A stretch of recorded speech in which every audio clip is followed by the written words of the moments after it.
Question. In terms of a successful land claim, 226 houses were built close to Harry Smith at Squan Plus for the beneficiaries of this land claim. Up to 80 of these houses have now been unlawfully occupied. The department sought to relief in the form of an eviction order from the High Court in Bloemfontein under case number 3088-2020. 1. What is the outcome of the court application? 2. Have the illegal occupants been evicted? If not, why not? If so, what was this done? 3. What was the court order in terms of King Letsatsi Moloi, formerly known as Sika Lucas Moloi, who instigated? Could you please pause? Honorable MEC Mahasa? No, thank you very much, Speaker. I'm just checking, Speaker, because I know normally if the member asks the question and the member is not here, we don't entertain that question, it falls off the list. So Medley Hans is not here. I'm just checking with you because I thought that's what we normally do. I'm not talking to you, you're not the speaker. Okay. Honorable MEC, I don't remember that in terms of the rules. I will check, but as far as I'm concerned, the question was asked and the MEC must respond to the House.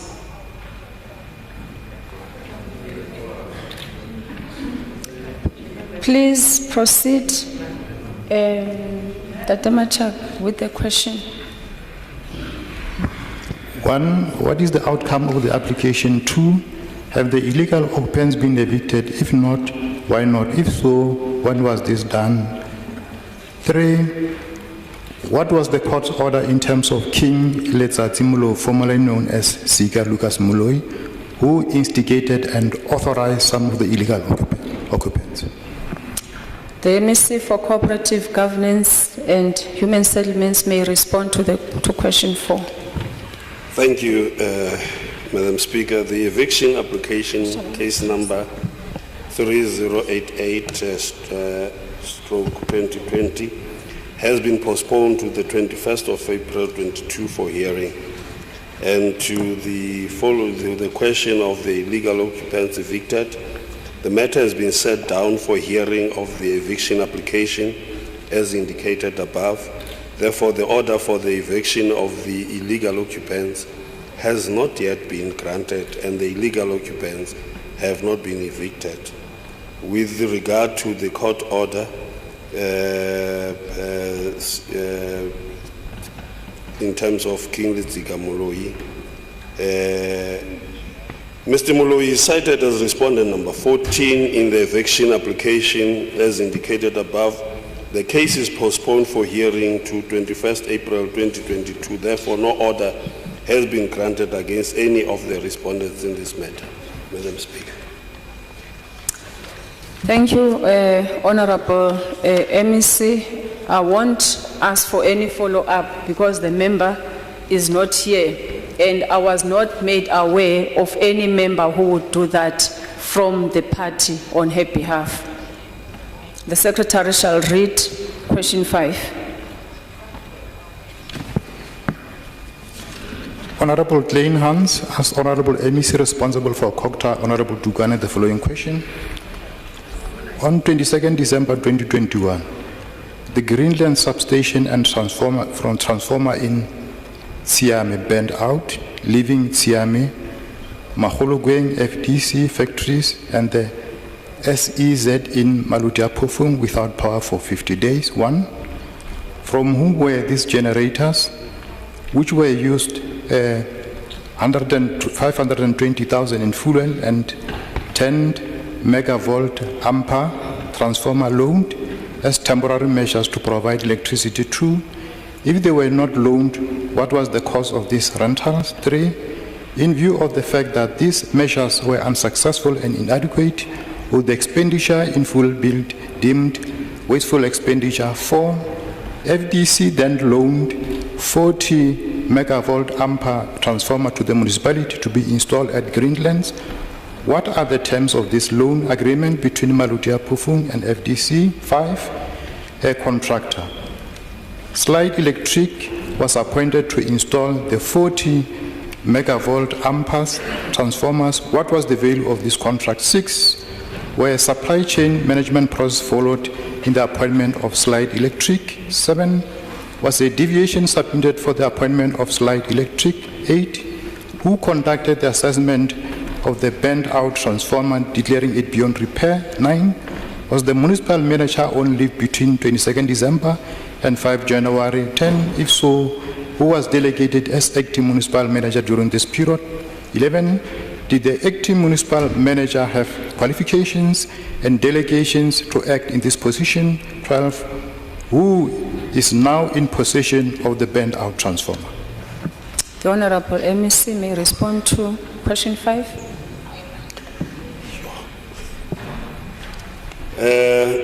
To question 1, the Slide Electric, as the appointed service provider, decided to bring the generators and other equipment to site. At no stage was these generators loaned or rented by the municipality.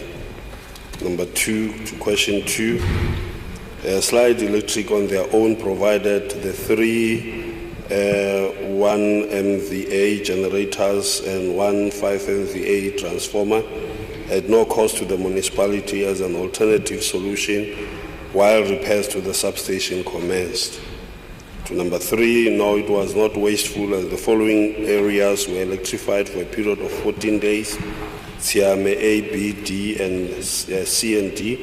Mahulukweng, electricity was provided from 6 o'clock until 10 o'clock in the evening in time frame of 3 hours per area. FDC, the agreement states that FDC will loan the 40 MVA transformer to the municipality under the following conditions: to use the transformer until the new 20 MVA transformer arrives, which is 16 weeks at the time of delivery, that the municipality supply FDC directly from Greenland substation as their substation has been vandalized. To number 5, this Order. Proceed, Honorable MEC. the statement is incorrect. Slide Electric was appointed for the repairs of the damaged Greenland substation to the total value of 19 million. Whether supply chain procurement processes were followed, yes. Slide Electric was appointed according to Section 36 of the MFMA. Was a deviation submitted? Yes. It was submitted via supply chain to the municipal manager for approval. And who conducted the assessment? The technical personnel of the municipality in conjunction with the service provider.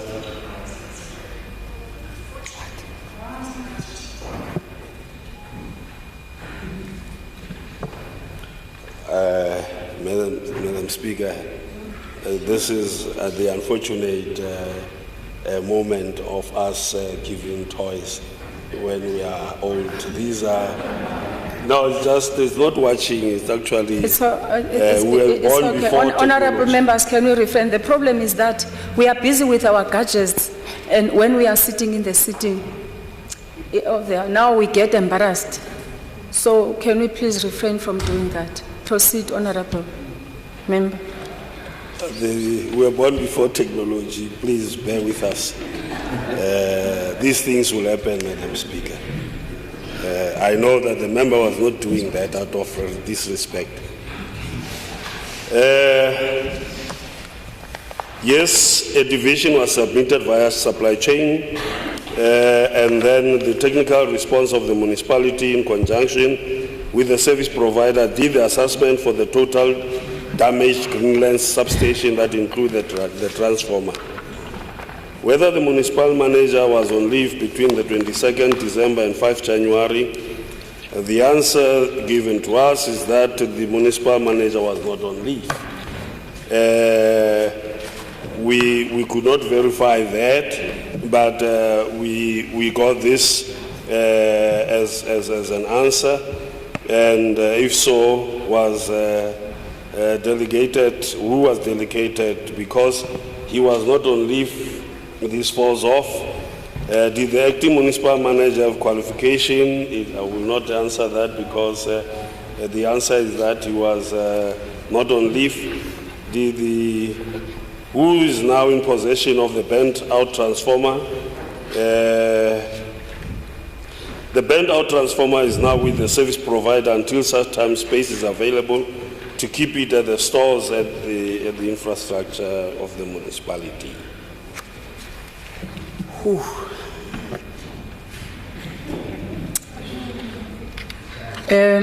Once again, there is no follow-up question.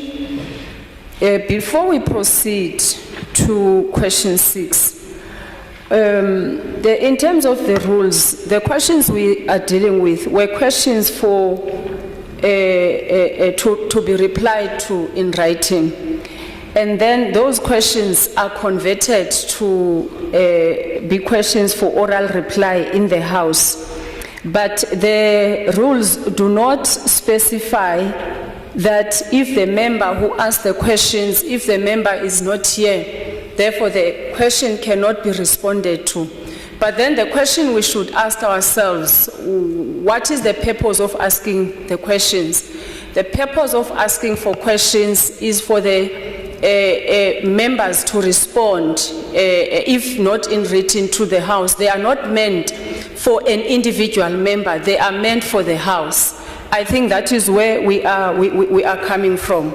In a case where there is nothing that stipulates in the rules that says if the member is not there, because the information that the member has requested from the MEC can still be given to the House. We proceed to question 6. Question 6 has been responded to. I've been advised, although in its nature, it was going to be difficult for it to be replied to in the House because of its statistical nature. So I think we can pass that question because it has been responded to by the Premier. And we then move to question 7. The Secretary shall read question 7. Honorable Jankelson asked Honorable MEC responsible for Kwakta, Honorable Dugana, the following question. Which towns in the Free State had 24-hour access to clean and consistent water services for the past financial year, 2021-2022? The Honorable MEC for Cooperative Governance and Human Settlements may respond to question 7.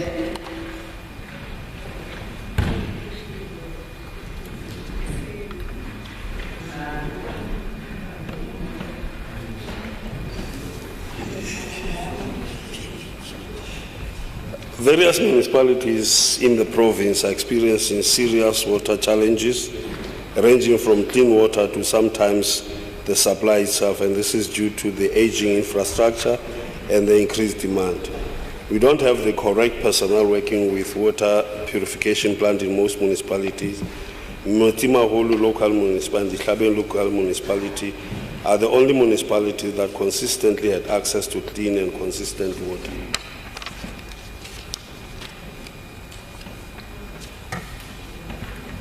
Any follow-up question, Honorable Jankelson?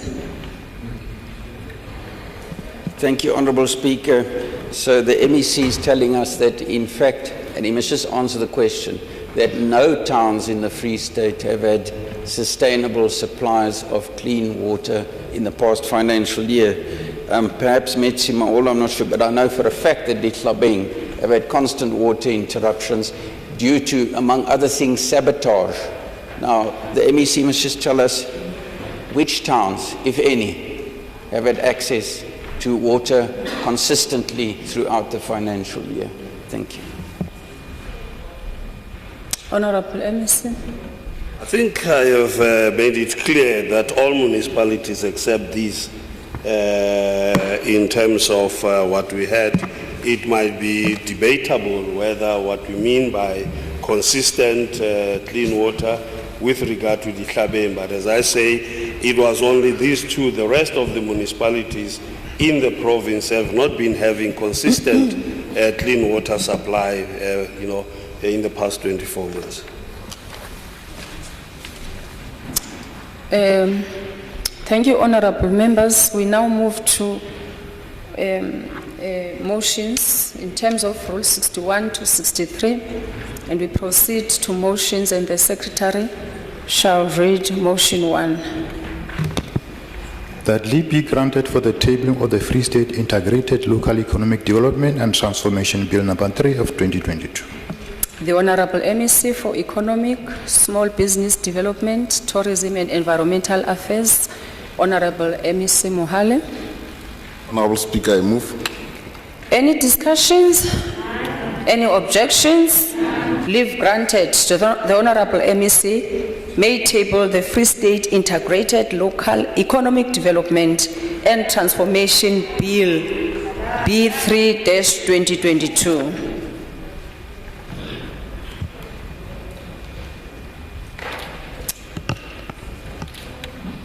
The secretary shall read the bill for the first time.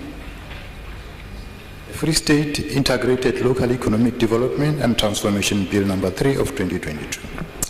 Honorable MEC, you may present your introductory speech on the bill. Honorable Speaker, the Honorable Premier, in absentia, the colleagues in EXCO and the legislature, and all senior managers in various spheres of government, the distinguished guests, and most importantly, the people of the Free State. Today, Madam Speaker, is a remarkable day in the history of this lovely province of the Free State. It is a day exactly after we have commemorated the Human Rights Day, in which day we remember all the gallant leaders and those that have sacrificed their lives to ensure that South Africa attains both political and economic rights. And some of those economic rights could not be located further other than the Freedom Charter, specifically on the clause number 2, which says, the people shall share in the country's wealth. And in it, it further elaborates that the national wealth shall be restored to the people, and as the industry and trade shall be controlled to assist the well-being of our people. This day marks the beginning of the long and difficult moment in the economic juncture, which will define this 6th legislature as the brave and decisive on matters of improving the lives of the people. I'm tabling here today the economic game changer in form of the draft legislation that will allow our democratic governments to implement and effect all the necessary measures that are required to intervene in the economy and expedite the implementation of all those policies that are meant to create a conducive environment for all businesses in order to create an inclusive economy for all. Madam Speaker, the current bill is a response to the current distractions to economic growth, such as vulnerable township economy, incoherent voice of business community on matters of public governance, perpetuation of barriers to enter the key economic sectors, hostility of big businesses to create market opportunity for those that are emerging, the suppression of small businesses by monopolies, and the difficulty on enforcing the procurement of Free State produce commodities by the state institution. The bill, as a result, addresses, among others, 5 broad areas. Number 1, ability of governments to leverage on public procurement for economic growth. The bill will then seek to enable the Free State government to strategically use the public procurement process to stimulate economic growth in the province by designating and requiring that certain commodities that are procured by provincial government to be produced within the provincial boundaries. This will be a compulsory requirement, and as a result, it will compel manufacturers to relocate their activities within the province and thus create more jobs for our Free Staters. The second aspect is the market access for emerging businesses. The Act will require the private sector to procure certain designated commodities from the small businesses, and that certain measures be implemented to enforce this requirement against those that are not compliant in this regard. And this provision will ensure that there is an economic integration of small businesses in the mainstream economic opportunities, which shall ensure that small businesses can be sustained and reduce the current failure rate of the small business. The third aspect is around the enhanced business licensing. The draft bill introduces more enhanced measures in form of norms and standards that must be allowed by those that are having authority to license businesses, such as municipalities and other statutory bodies.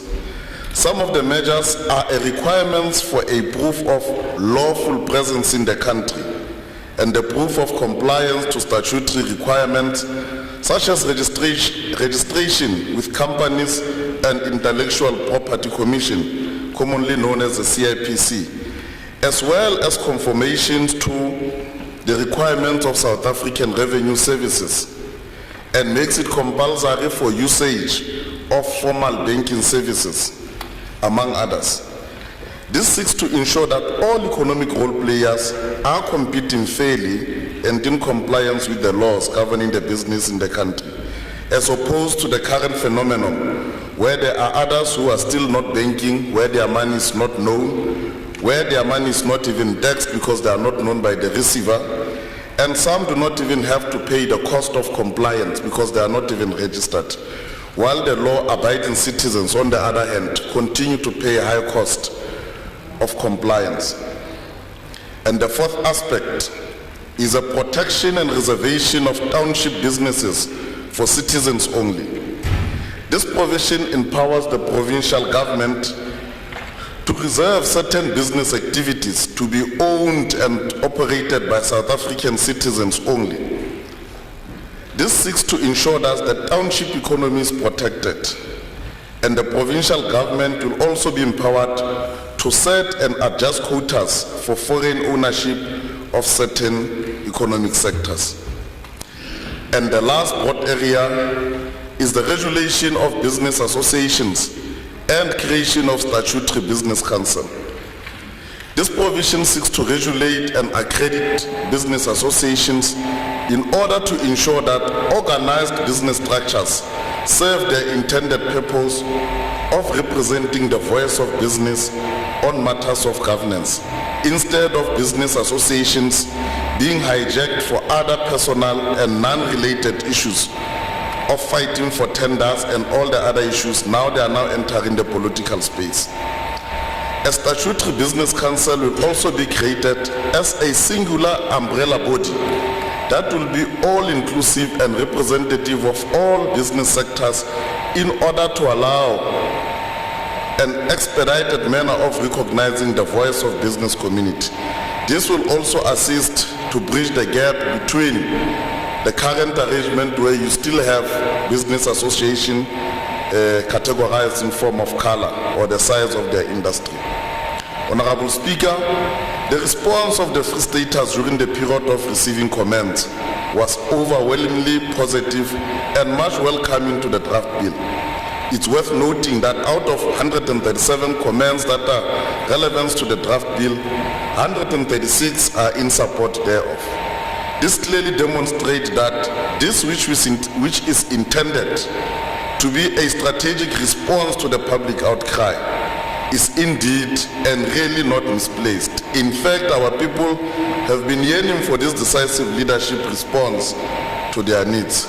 We're indeed on the right trajectory, and indeed we're on the right path to create the free state that is wanted by us, our people, and everyone who's ready to be part of this important trajectory. Honorable Speaker, I hereby table the Free State Integrated Local Economic Development and Transformation Bill. Thank you.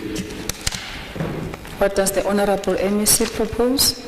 I propose that the bill be referred to the Portfolio Committee on Agriculture, Rural Economic Development, Small Business, Sports, Arts and Culture for consideration and report back to the House.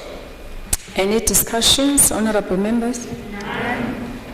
Honorable Jungelson.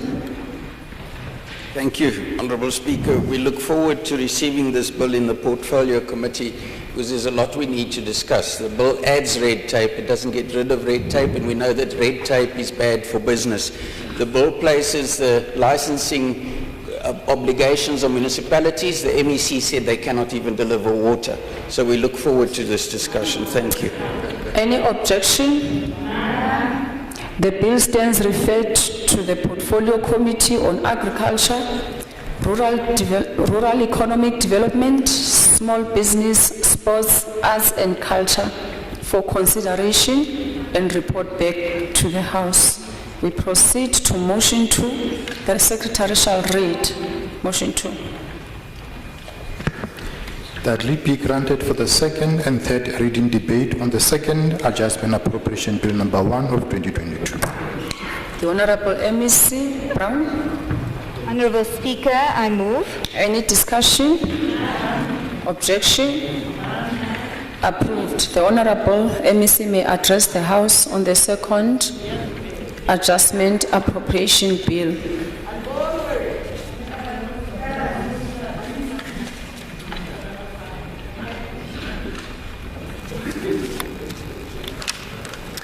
Thank you, Honorable Speaker, Honorable Premier, members of the Executive Council, members of the Free State Legislature, Director General and heads of departments, leadership of our section and organs of state, esteemed guests, ladies and gentlemen.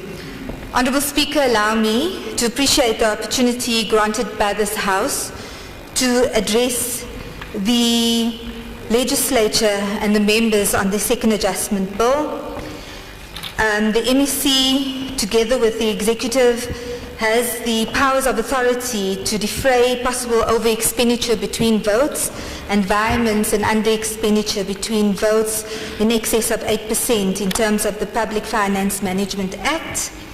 The second adjustment budget caters for additional funds allocated to the province in terms of the Division of Revenue Act, Act number 9 of 2021.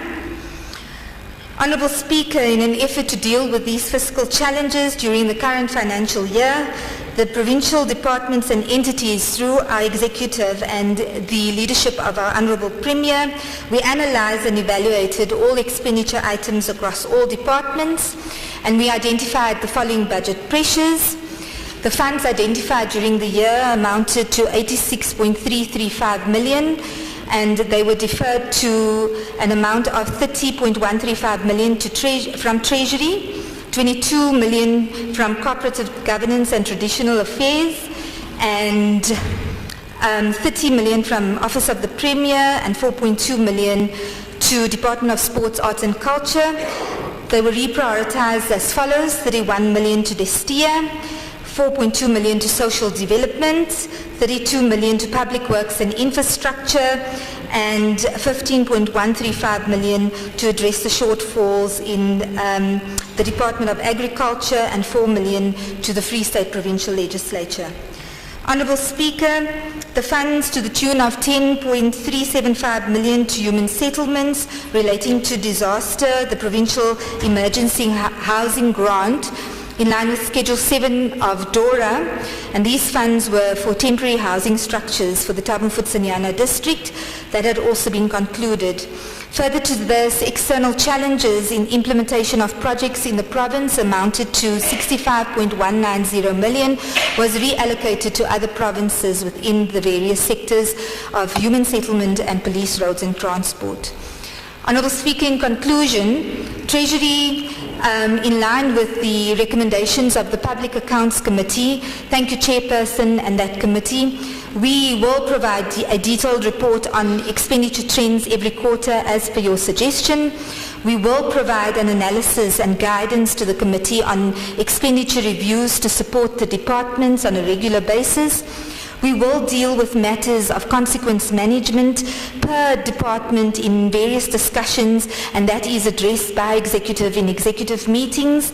And we will have discussions, robust discussions with sectors and ministries and national treasuries with regards to the reallocation of funds and the protection of our share of funding as a province. I would like to thank, through you, Honourable Speaker, our Premier and our Executive during this very difficult second adjustment debate, and of course the Chairperson and our entire Committee of the Public Accounts of Finance for their support and guidance involved. I thank you. The Chairperson of the Committee on Public Accounts and Finance, Honourable Mego, may address the House. Just pause. Yes, Honourable Majaki. Thank you very much, Speaker. Is the Chair prepared to address the House? Is that a point of order? I want clarity Or on of privilege? on the order paper. Yes, privilege. Thank you very much, Speaker. On the order paper, just on page 19, Speaker, so that we are all on the same page. I'm not sure. I thought maybe this process will come at the end after we have debated the department, the one that I saw here on the other people. So I thought before the Chair addresses the House, maybe the Speaker can clarify us. On this one of page 19, yes. We are dealing, remember we are dealing with the adjustment budget. I understand, Speaker. All I'm saying is I thought that this process will come after we have debated the various departments. So I wanted clarity on that.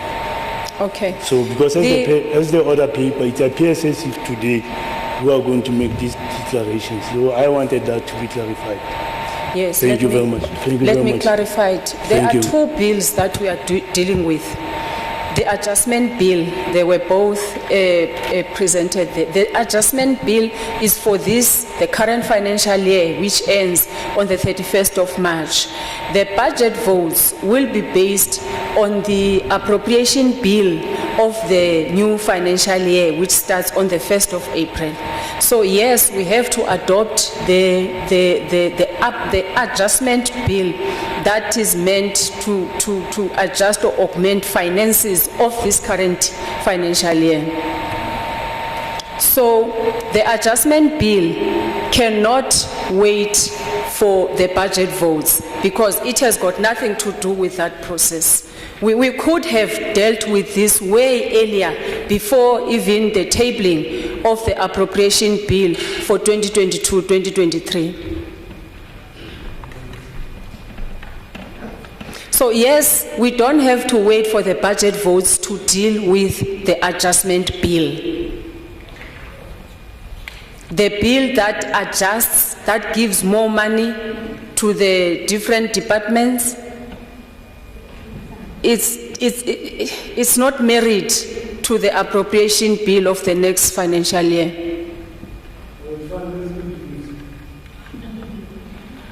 Thank you, Honourable.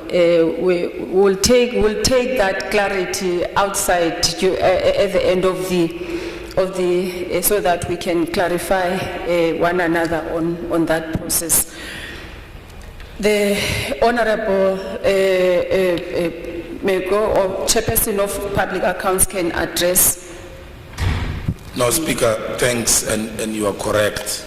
The only relationship which it is our concern as a committee is that the 2022 appropriation bill takes, of course, from the special adjustment budget. So special adjustment budget is the basis of our planning of finances moving forward, as the MEC always explains in terms of even the outer years. Premier, we as a committee, we took, I think, basically about 3 recommendations. And we think that one relates to you and your authority, the issue of consequence management. We took a decision that we're going to apply zero tolerance for any money that would be returned, worse, and especially the conditional grants, that something has got to give. We've even taken a decision that we will take the matter further, because we're also aware that some of the rollover, some of the money taken back to other provinces outside our province is as a result of the business plans which are delayed by National Treasury. And we said our engagement will include both yourself, the relevant MEC, the relevant HOD, the Provincial Treasury and National Treasury, so that we apply a very comprehensive approach to avoid this unfortunate thing of monies intended for the poor of the poor and had to be taken back to other provinces. And some of these provinces, I mean, in terms of DORA, are given much more in terms of the slice of the cake of the national fiscus. So that's where we are, Premier, in terms of our recommendations, as the MEC has already read and indicated them already. We stand by them, and we are unequivocal.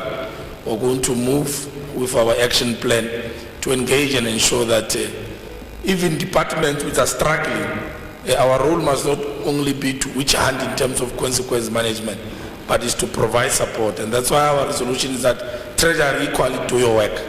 Don't wait up until the end of the financial year, and only then we start raising red flags.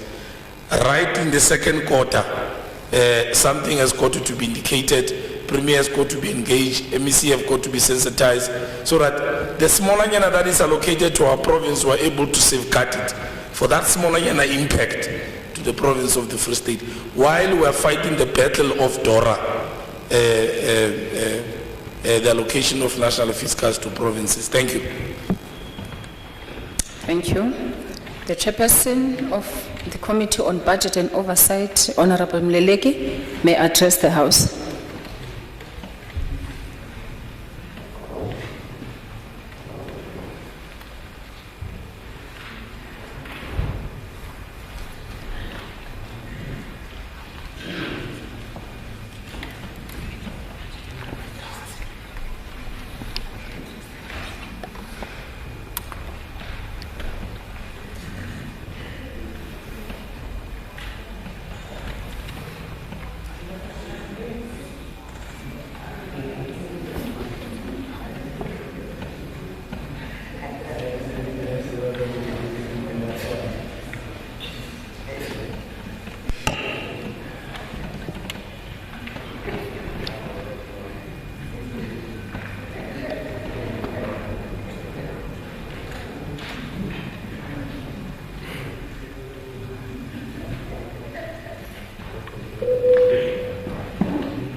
Honourable Speaker,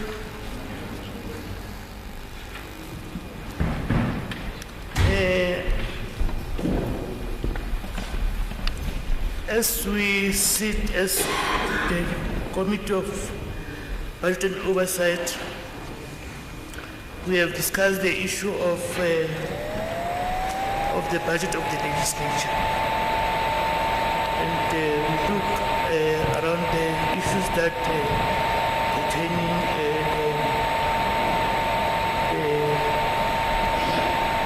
budget that is being given to the legislature by the Department of Treasury. We found out that that budget is very low.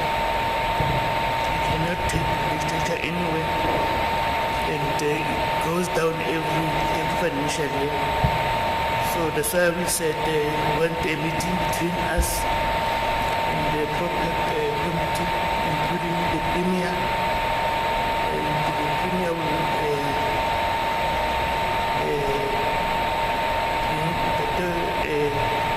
DG and yourself, Honourable Speaker, so that we sit down and check, and Treasury also, we sit down and check on now what measures can we take as a committee to help the legislature to live not in this way that every time, every year, the money is going down. Because there are many things that have to happen in the legislature, including the issue of salaries. And us as honorable members to go and do a site visit. And I'm sure that is very important that at least the budget is increased in the near future. So thank you, Mr. Speaker. Thank you, Honorable Mleleki. The Honorable MEC for Finance, MEC Brown may reply.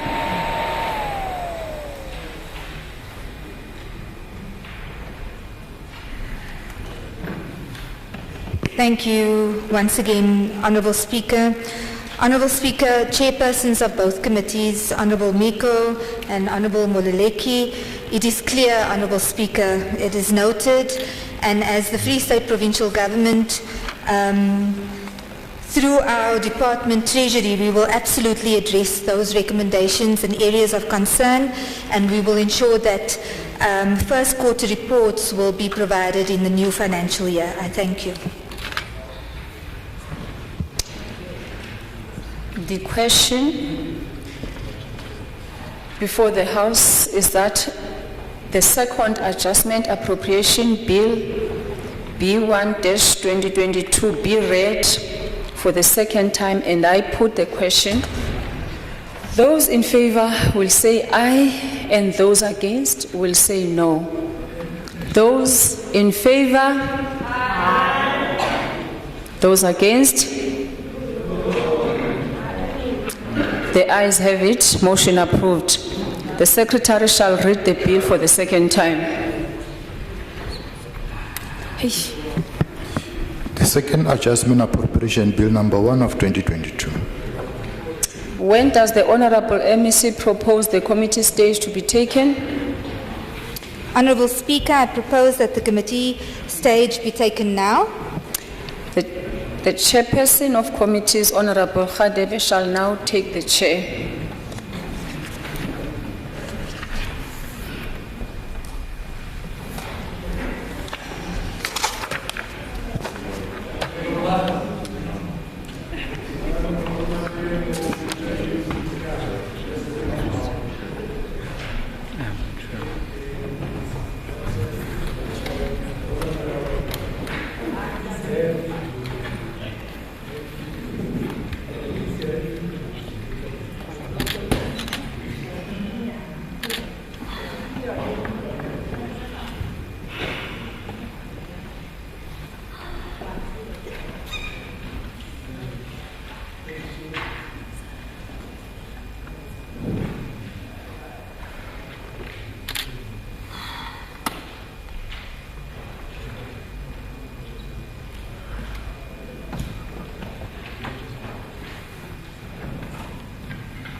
Thank you, honorable members.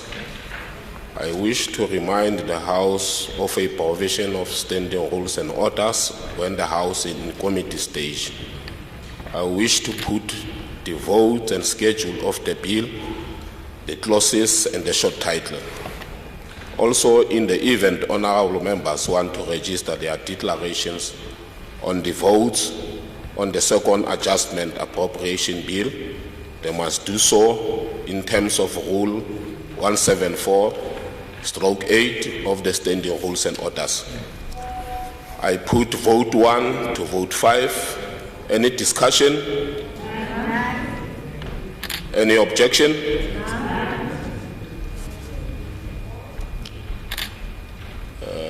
Honorable Klute, Honorable Majake, Honorable Van Vieren, in that order. Thank you, Honourable Chair of Chairs. Please take note of the objection by the Freedom Front Plus. Thank you. Thank you very much, Chair of Chairs. Please also note the objection of the Economic Freedom Fighters. Thank you. Thank you, Chair. The DA objects to the Department of the STIA, vote 3. The DA objects on the basis that 31 million was allocated to the STIA, which should have instead been allocated to the to the maintenance and development of road infrastructure in the province. Thank you, Chair. Thanks very much. The objections are noted. The adjustment appropriation bill on vote 1 to 5 is approved. I therefore put vote 6 to vote 9. Any discussion? Any objection?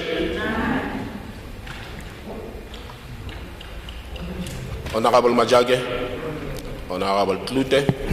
Thank you very much, Chair of Chairs. We also object on this vote because even ourselves, as you know, Chair of Chairs, the current budget for various departments are such that they are not going to assist our people without specifically mentioning the specific department. Thank you very much, Chair of Chairs.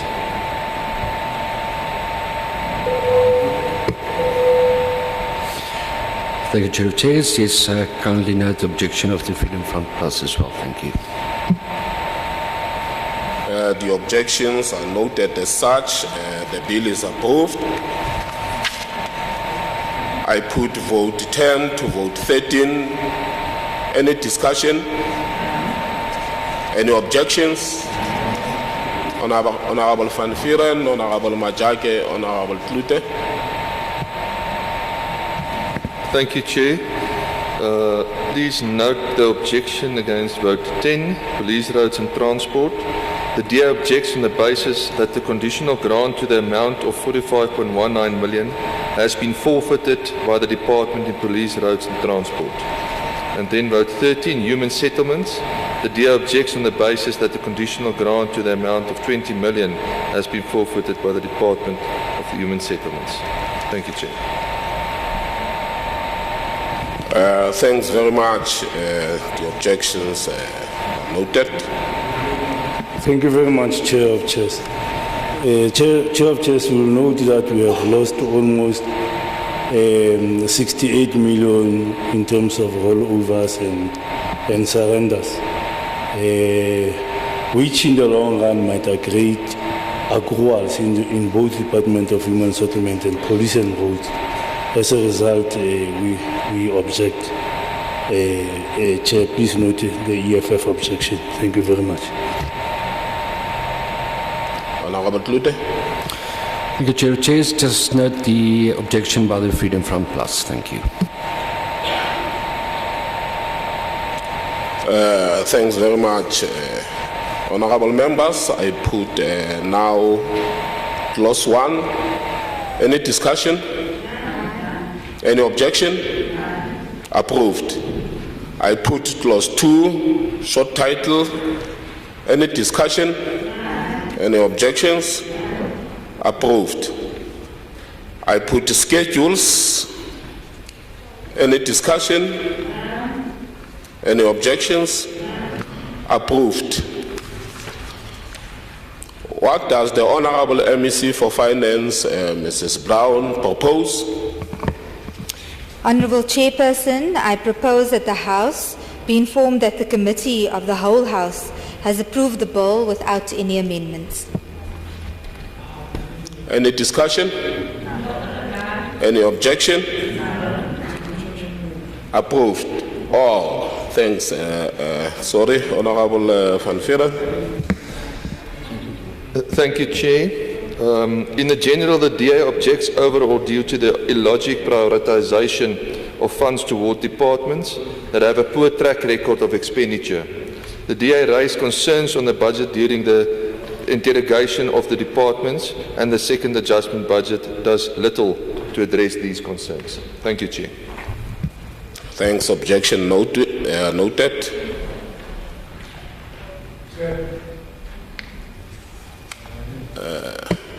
Honorable Klute. Also, and yourself, Honorable Majake. also note the objection by the Freedom Front Plus. Chair, re lwanela mafapha mona ke ka bona le di-MEC ka jone di sa re lwantshang tse re objecta ba utlwisisa re lwana ntwa ya bona. So please note the objection of the EFF, Chair of Chairs. Thank you very much. No, thanks very much. I have already noted it has been a trend. Thanks very much, honorable members. As the chair, I will report to the House that the bill has been approved without amendment.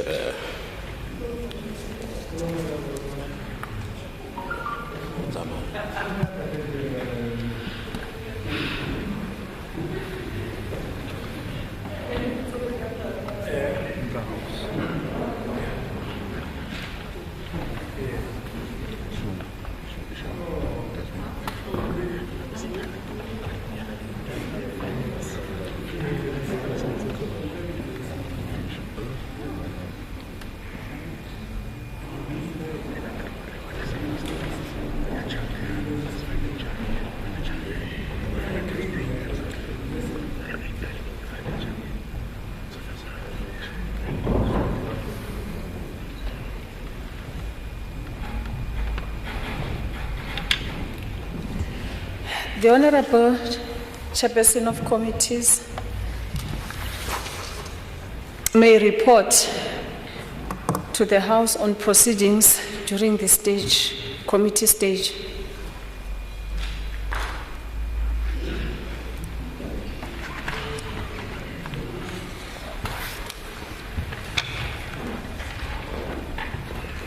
Thanks, Honorable Speaker.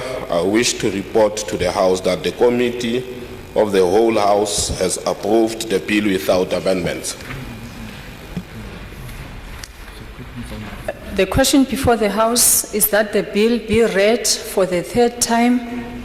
I put the question. Those in favor will say aye, and those against will say no. Those in favor? Aye. Those against? The ayes have it. Motion approved. The Secretary shall read the bill for the third time. The second adjustment appropriation bill number 1 of 2022. Thank you, honorable members. We proceed to general debate on appropriation bill. The Secretary shall read motion 3. That leave be granted for the general debate on the appropriation bill number 2 of 2022. The Honorable MEC for Finance, May Brown. Honorable Speaker, I move. Any discussion? Any objection? Approved. I wish to inform the honorable members that the debate before the House is the general debate on appropriation bill and that it is an open debate. The honorable member, Honorable Meko, the Chief Whip, may address the House for 13 minutes. 13. 12 minutes. Speaker, thank you. Protocol observe. The debate on the appropriation bill take place a day after the commemoration of the events of the 21st March 1960, also known or popularly known as Sharpeville Massacre, declared by the democratic government as Human Rights Day, commemorated annually on 21 March to remind South Africans about the sacrifices that accompany the struggle for the attainments of freedom, and of course honoring those who fought for our liberation and the rights we enjoy today. Speaker, the ANC welcomes the budget speech because it resonates both with our election manifesto and the needs of our people. And our view is that on the economic outlook, we take note of the tough economic conditions, but believe we have the necessary capacity to rise to these conditions. In particular, the implementation of structural and regulatory reforms will contribute to the prediction that the economy is expected to reach pre-pandemic levels of GDP this year. Honorable Brown, the predicted growth of 2.1% is better than the one of 2021 predictions. Our concern remains, and it is rooted in the unemployment situation and the fact that 71% of jobless people are defined as being long-term long-term unemployed. The World Bank report on equality, as indicated in your speech, Honorable Brown, released on 9 March 2022, examining the process of household income generation to identify the sources of inequality in regions throughout the whole world. It found that the Southern African Custom Union member countries, Botswana, Eswatini, Lesotho, Namibia, and South Africa, represent the West's most unequal region, though there are differences across these countries with Namibia and South Africa. The gross domestic product comprehensively measures the monetary value of all the products and services that are produced in a particular country within a given period. Therefore, by comparing the ratio of the country's public debt in relation to its GDP, decision makers and multilateral lenders can obtain reliable insight, understanding about the country's capacity with regard to paying back its debt. By comparing what a country owes with what it produces, the debt to GDP ratio reliably indicates that particular country's ability to pay back its debt. Often expressed as a percentage, this ratio can also be interpreted as a number of years needed to pay back debt if GDP is dedicated entirely to debt repayment. The point we are making is the importance of GDP growth to fight poverty. But if GDP growth, MEC Brown, is dedicated to management of debt, then it would mean the battle to fight poverty, unemployment, and inequalities will be a difficult one. That's the point we're making in terms of these comparisons of the GDP growth and decreases, even in other countries in Africa. And that's why we're making a point that the discussions about this debt to GDP ratio for African countries have become very important, including to our country, considering the fact that public debt stock across the continent has been climbing to levels never before seen in the history of modernity. A rise of debt, no matter how much your GDP will grow, but it will never match with the demands of the increase of debt by African countries, including South Africa.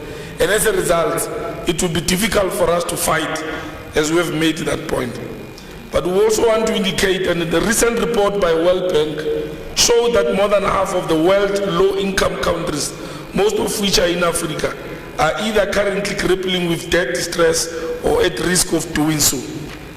Amongst the 20 African countries with the highest debt to GDP ratio, the list is so long. But in summary, those who are above 100% in terms of the ratio, in other words, no possibility and hope that they'll be able to repay this debt and focus in addressing the problems of their country. Eritrea, for instance, 175%, Cabo Verde, 160%, Mozambique, Angola, Congo, Zambia, and so on and so on. They are beyond 100% in terms of the debt GDP growth, Honorable Mahu. South Africa is standing at around 68.8%, however low. But the fact that you have a private sector that is not loyal to national objectives, you have your GDP that is sluggishly increasing, including your province. Whereas the very small increase in terms of the province to national. So our province to national ratio equal is not increasing at a rate that will inspire hope in us that we will fight this battle in a very successful way. While we appreciate positive indication, Honorable MEC Brown, for GDP growth, both national and in our province, the elephant in the room is growth for debt repayment as opposed to fighting inequality and poverty. The ANC has, in its analysis, declared poverty, unemployment, and inequality as the enemy of the people, including the unfortunate reality that they are stubborn to eradicate and they are persistent. We've also acknowledged that race has been a driver of this rampage poverty amongst South Africans, and the interventions that must be made, are being made, must talk to this reality and confront it. Manifestation of class and race relation vindicates and proves to be right the ANC historical theory of colonialism of a special type. That Africans and blacks, unlike other oppressed human beings in other parts of the world or in Africa, were oppressed in terms of class, race, and gender. Budget 22 speaks to the poor and the vulnerable in that MEC.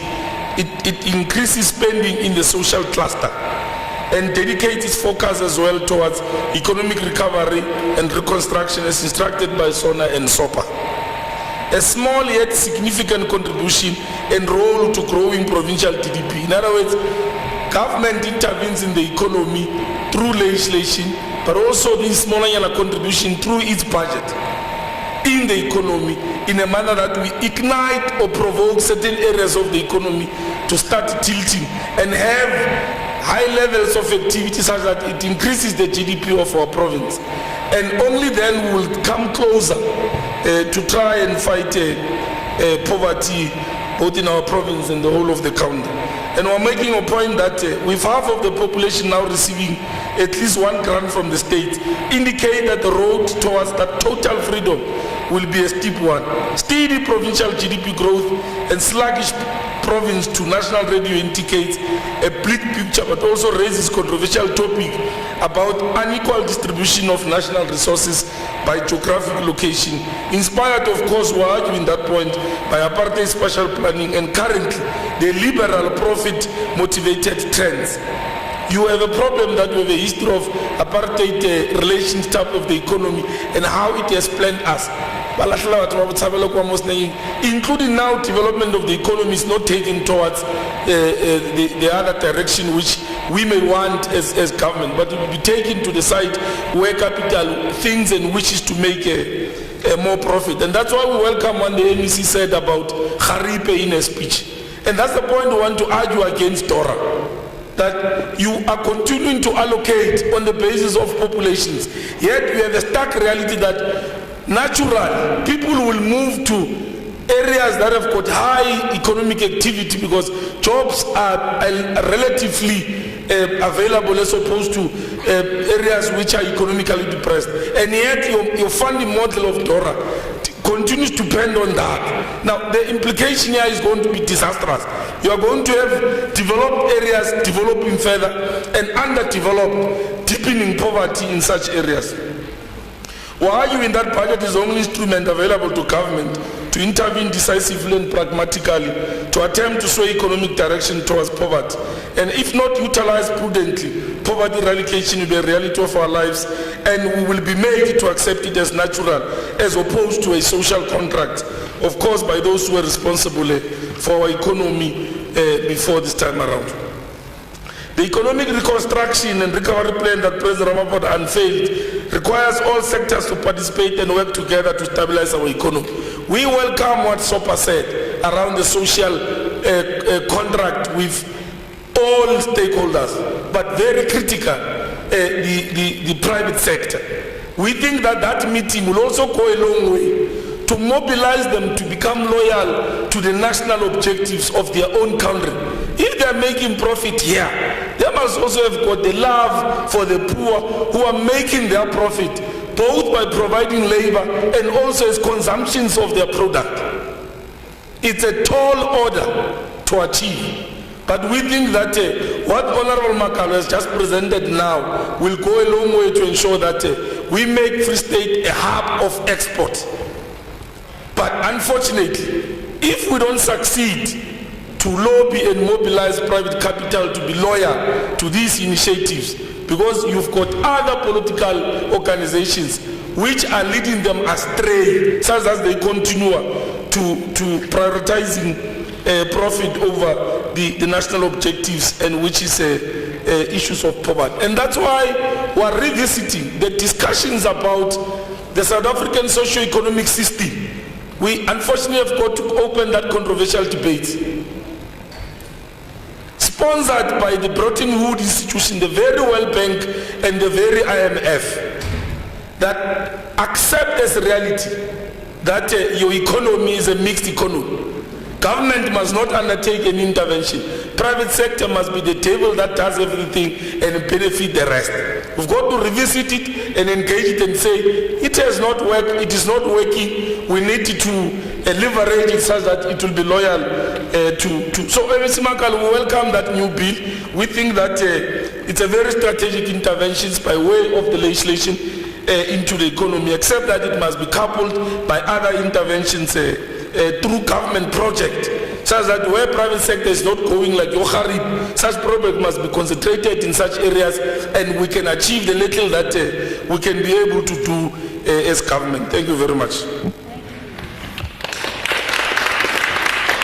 Honorable Klute.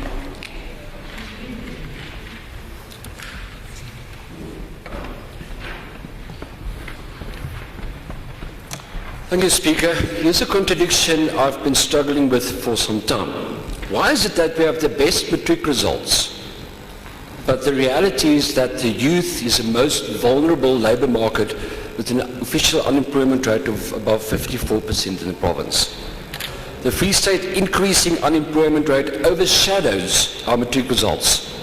Money we are spending on education is not necessarily paying dividends to our learners who leave school, because more than half of them will not get a job. In the meantime, the Free State will underperform the national GDP projections.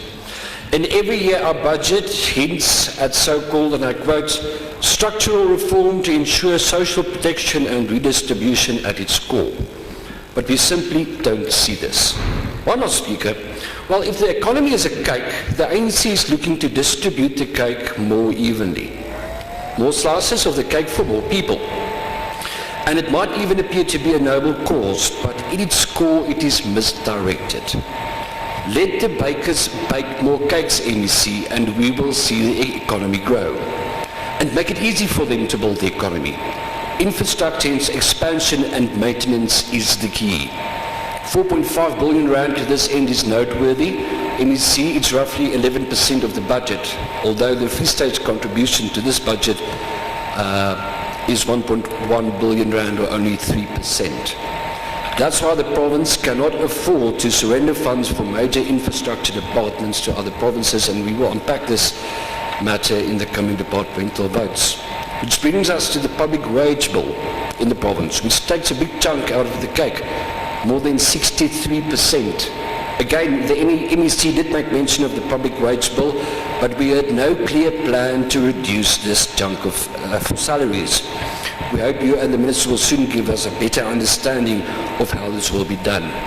We simply cannot afford to have a bloated public wage bill that clearly does not improve the lives of the people. Speaker, yes, we are in troubling times. As the MEC mentioned in his speech, the Ukraine-Russian conflict, trade tensions between the USA and China are creating high inflation and tight financial conditions.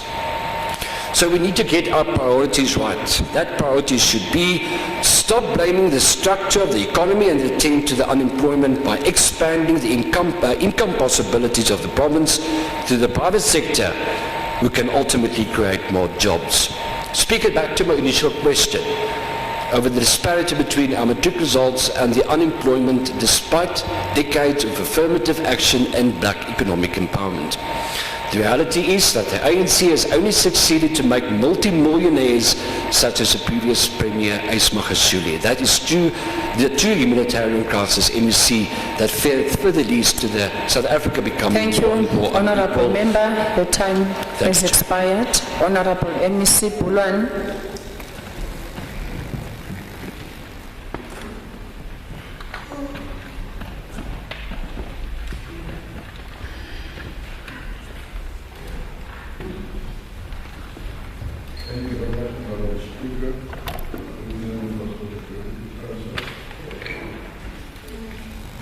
Thank you very much, Honorable Speaker, members of the Executive Council, members of the Provincial Legislature.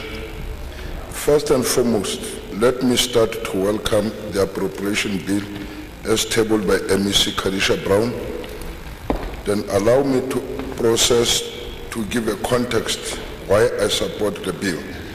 Madam Speaker, during the colonial apartheid system, yes, we saw infrastructure development limited to geographical areas of the old South Africa, neglecting the townships. It's happening even in the Western Cape. Inyanga, Guguletu, Ilanga, Delft and Philippi are not developed as the Cape Town town. It's developed, it's still happening even today. In the 1980s, during the emergency period of the State Security Council, some projects were initiated as a political crise in an attempt to overcome a political resistance and the struggle. The growing political resistance compelled the apartheid state to reinforce its security within the public funds against infrastructure development. This was solely to protect the system and the privilege of the minority. The investment made by the apartheid state was in the main to serve the white minority, maintain the apartheid state. The welfare of the majority of the population was sacrificed to facilitate the developmental infrastructure for the white minority privilege. Since the 1994, the ANC-led government led the way to provide an integrated, holistic approach to majority of social economic questions, including the provision of the infrastructure. However, we cannot discount that the ANC-led government inherited an infrastructure backlog due to some of the intentional infrastructural products were not catering to the overall development of all the communities. The poor physical choices by the apartheid state contributed to the inequality, unemployment, poverty that the democratic state still addresses even today. It is without no doubt that the access to opportunities, facilities and services by the people is directly linked to the strategic objective of the National Democratic Revolution, which includes creating a better life for all and deepening democracy. Today, we have marked a progress and majority success in infrastructure development in our communities, such as the rural access roads, Sehamba Sonke, Nkwakwa, schools, water, clinics, sanitation, telecommunication, etc. The National Development Plan 2030 recognizes that a private funding will need to be sourced for some of the required infrastructure investments, and that government needs to better manage collaboration investment by the business and the government in key infrastructural. Therefore, we must remind you that in May 2020, South African cabinet, led by President Cyril Ramaphosa, approved the infrastructure investment plan and approved an establishment of Infrastructure South Africa, which is led by Dr. Hossein Tshura-Mokgopa. This is a credible pipeline project from all three spheres of government, state-owned entities, private sector, which caters for the overall development without excluding anyone due to their skin, pigmentation, or geographical areas. Madam Speaker, we welcome the recent gazetted National Infrastructural Plan 2050 Phase 1, which consists of the 62 strategic integrated projects, must be viewed as a part of accelerating infrastructure development in our country. The allocation of 4.5 billion on infrastructure development in metros and the district is as follows: 1% in Mangaung, 20% in First Letabi, 19% in Thabo Mfutsanyane, 16% in Jolipucho, and 7% in Kharib. It must be viewed as a key investment in creating employment, poverty reduction, and reducing spatial inequality. As a country, we are confronted by triple challenges, which is poverty, inequality, unemployment created by those who were in power before these ones came. However, it is important to mention that the basic and social infrastructure investment can contribute in increasing social development, economic growth, job creation, reduction of inequality and poverty. Basic on social infrastructure has a positive impact on economic growth and social development. Budget caters for both basic and social infrastructure index to the key infrastructural project, spatial inequalities and existing in our society. Infrastructure development is key driver of a sustainable and social economic development. Furthermore, it has a capacity to stimulate economy and translate into socio-economic upliftment through increased employment, resulting poverty alleviation. This means an infrastructure development and investment play a central role in pursuing a social and economic transformation in the country. We must recognize government alone cannot meet growing population needs in an urban and rural areas. Therefore, there must be an incitement to stimulate growth, the three spheres of government, sectors of the economy and civil society. Commitment to address crime and corruption, focusing on vandalism, theft of asset, corruption in procurement, extortion and political unrest that hinders progress in a public infrastructural development. Madam Speaker, we must accept that it's not an easy task to mobilize resources for operation and maintenance of further infrastructure, investment and economic infrastructure. It is due to planning and budgeting process. Infrastructure has historically tended to neglect operational and maintenance. Hence, in some instances, recently budgeting is more repair and maintenance than developing a new infrastructurally. More broadly, the mechanisms that are currently in place, financial infrastructure required an urgent reform, resources in some cases. For example, the case of commuters' rail infrastructure is not expanding in tandem with the enormous growth in demand because of financial constraints. In this context, commuters' rail has a substantial benefit for the poor household. At the same time, PRASA subsidizes long-distance passengers' rail at an expense of commuter rail, even though their former cannot compete with the road transport. There are limits to quantum of infrastructure that can be financed through the tariff and existing users. In the case of electricity pipelines and toll roads, the fiscals has to provide additional balance sheet to support through loans or guarantees grant to avoid sharp tariff increase. Therefore, the ability of the state to assist advancement and the development of many aspects of this economic infrastructure will depend on an ability to use such principle for higher level of infrastructure. Madam Speaker, there is a consensus that corruption is a universal and exists all over, in the public and in the private sector. In non-profit making organization and the profit making organization and the developing countries and the developed one.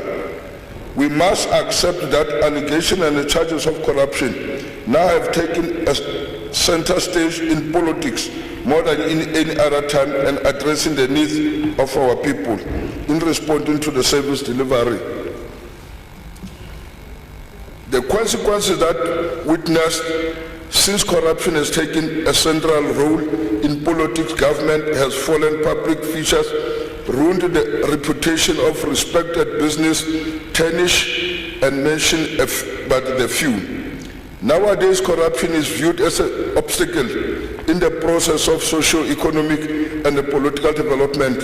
It has prioritized attention in a country's agenda. Corruption has placed several constraints in the country's ability to undertake economic reforms because the economic reforms require accountability, greater transparency, free competition. We accept that in the theoretical and empirical research that has been conducted by different institutions continue to yield fresh sides of the problem, because we now have so much clearer understanding of the underlying causes of corruption in the idea of approaching consequences. In this bourgeoisie state, the functions and the significance of how corruption is conceived and regulated within a capitalist society has received a very little attention. However, we continue to argue that the problems of corruption is inherently tied to the rise of the nation state, a matter maintained legacy, organizational society through the categories of the public and the private sector. The economic political forces of capitalism are not only armed with lawyers, guns and money, they also have ideas. Therefore, the war on corruption cannot be waged in isolation of the existing mode of production. Therefore, corruption poses a threat in maintenance of democratic revolution, objectives and the development of the state. The ANC-led government is in the forefront in a war against corruption, and it must be stated in some instances that some forces use corruption to legitimize the authority of the state in driving a developmental agenda. The state institutions are hard at work to protect, support a socio-economic development in the peoples. However, corruption is directly and indirectly opposed to the development of and deprive them. Because corruption is for self-interest, benefit of society and the interest of an individual. In conclusion, Madam Speaker, we supported the appropriation bill tabled by MEC Kadisha Brown in this House because it speaks directly to service delivery issues, infrastructural investment, addressing the triple challenges that we are confronted with in our province. And then lastly, Motsamaisi wa dipuisano, ke tle ke fumane mohala wa batho ba mpotsang hore ditsela di a loka empa ba hana ho pasa budget mona, ke tla ba etsa work. Thank you. Thank you very much, Honorable Bulwani. Honorable Majake, you may address the House for 12 minutes. Order, honorable members.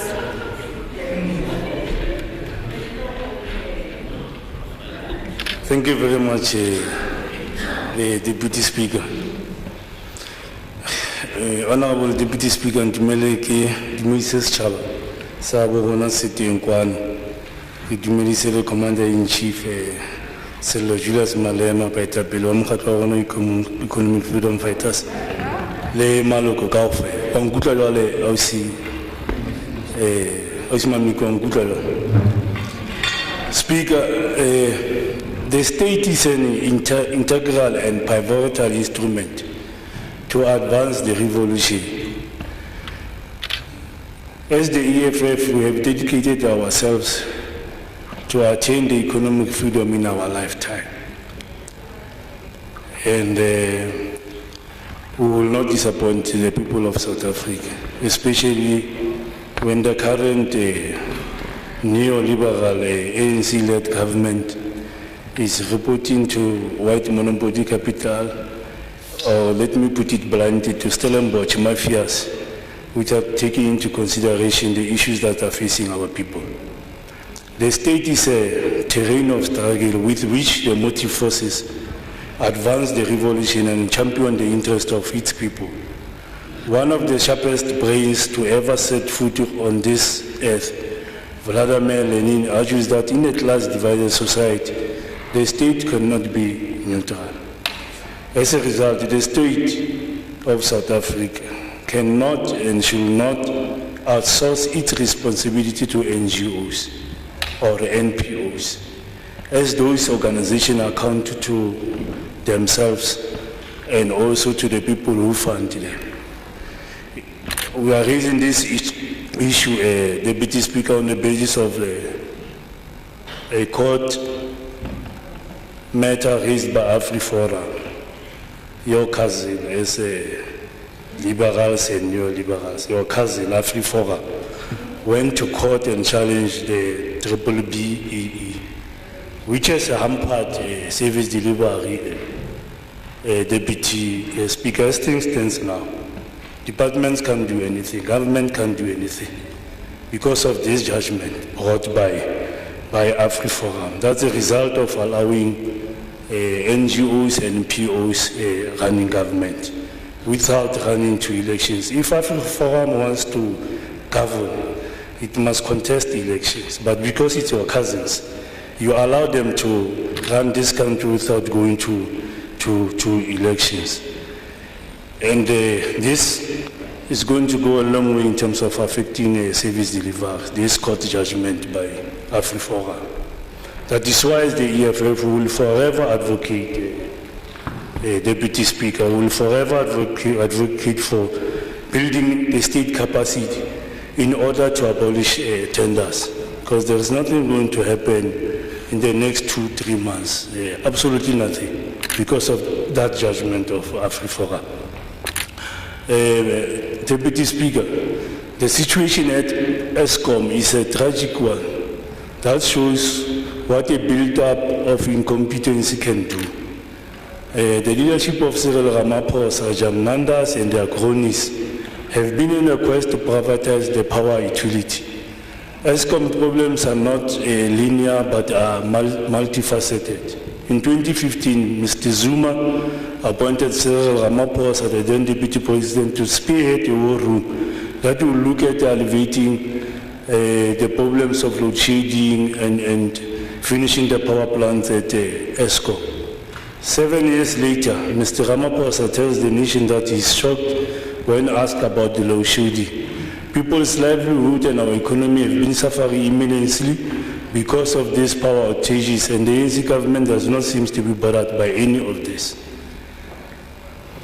Even in that hospital where we stay, that hospital next to the place we stay, some other time, I think 3 weeks or so, there was no electricity there because of ESCOM and all these things.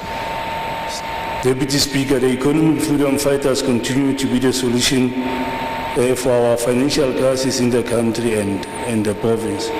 We have a huge vacuum in terms of leadership in our province. Hence, even Mangaung municipality, as they wake up, they just switch off the electricity. When they sleep, they close water. They do as they want. No wonder why you want to disband them. Can you quickly do that? What could possibly be the rationale, Madam Speaker? What could be possibly the rationale and logic of still having the Disaster Management Act in place when practically the entire country is open and operational?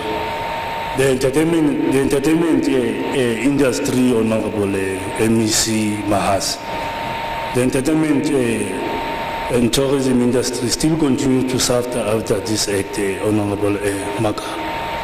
We will never forget how virus was so insignificant during elections.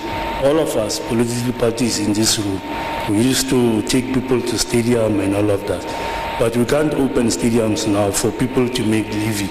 The hawkers that goes to the stadium selling some apples, bananas to our people, they're making lives for themselves. They're still closed. Artists can't have gigs because there is still this Disaster Management Act in place. So we are appealing, we will continue to talk on behalf of those that cannot talk for themselves. We are appealing that this Disaster Management Act be repealed and life goes to normal so that artists can have gigs, stadium can be open, soccer players can make lives, as well as the hawkers who are selling the Speaker. The EFF notes with disappointment and dismay the level of governance and administration of both provincial and local government.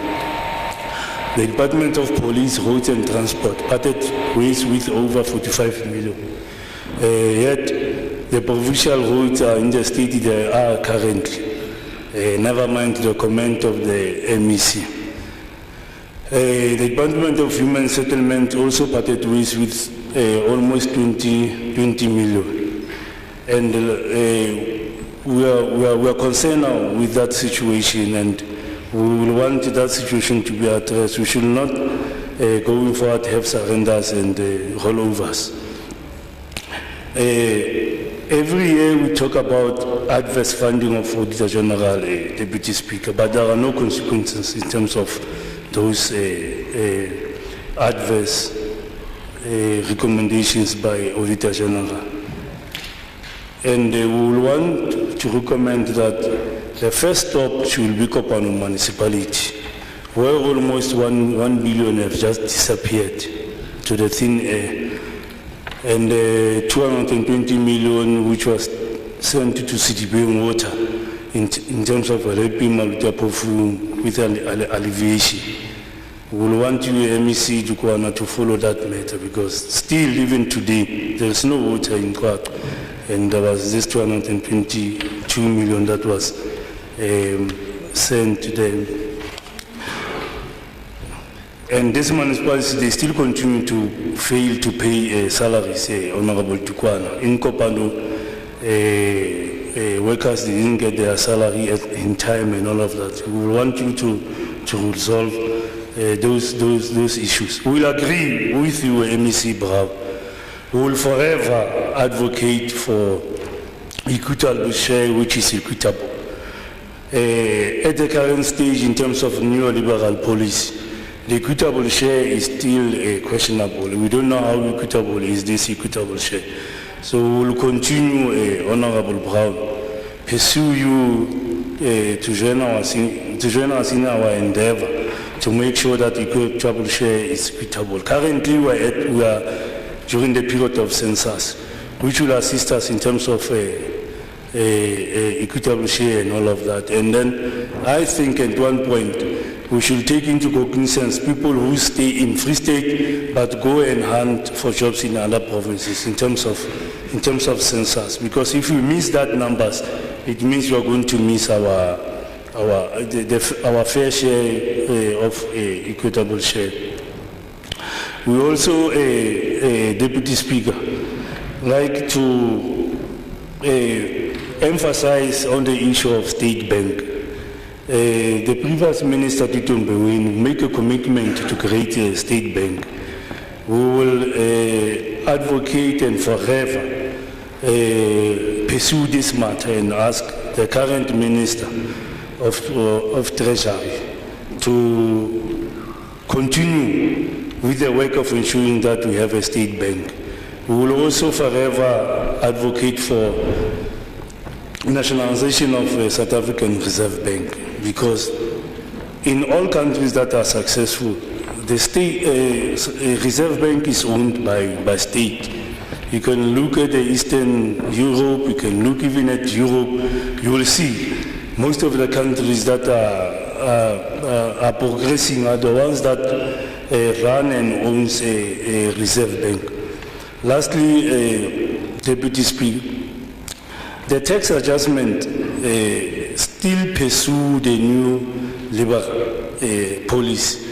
The company corporate tax continue to decrease so that the white monopoly capital can keep smiling. We have one of the lowest rates in the world, and you people are fine with that. If in the name of attracting investors, if investors cannot come here or they will threaten us of leaving, they can do so. But currently, our people are the ones that are feeling the pinch in terms of tax adjustment, VAT. Currently, with the war of Russia and Ukraine, we are seeing the skyrocketing of petrol and all of that. So before we know it, we're going to be frog-marched to the state where we will never recover even in the future. Thank you very much, Deputy Speaker. Thank you very much, Honorable Najate. Honorable Dukwani, you may address the House for 14 minutes.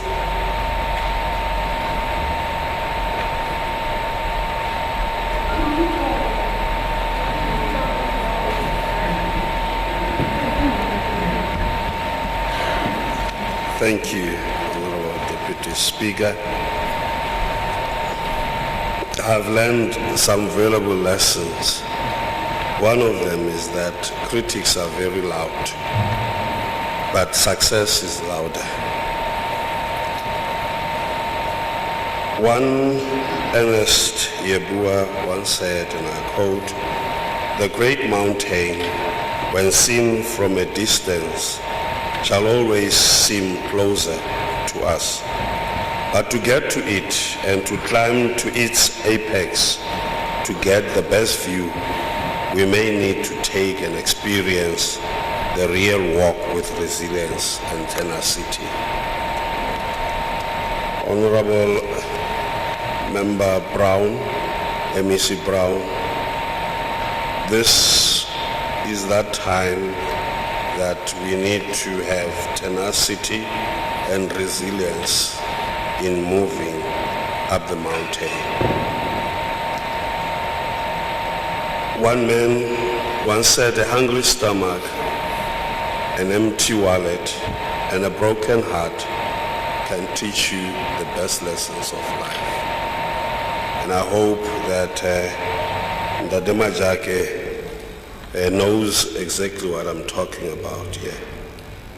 That it is easy for us to speak in the House, but as leaders, we need to understand that whatever we say today here would have serious implications for our future, and therefore we need all of us to work and as leaders to think and talk about solutions instead of becoming followers who think and talk about problems.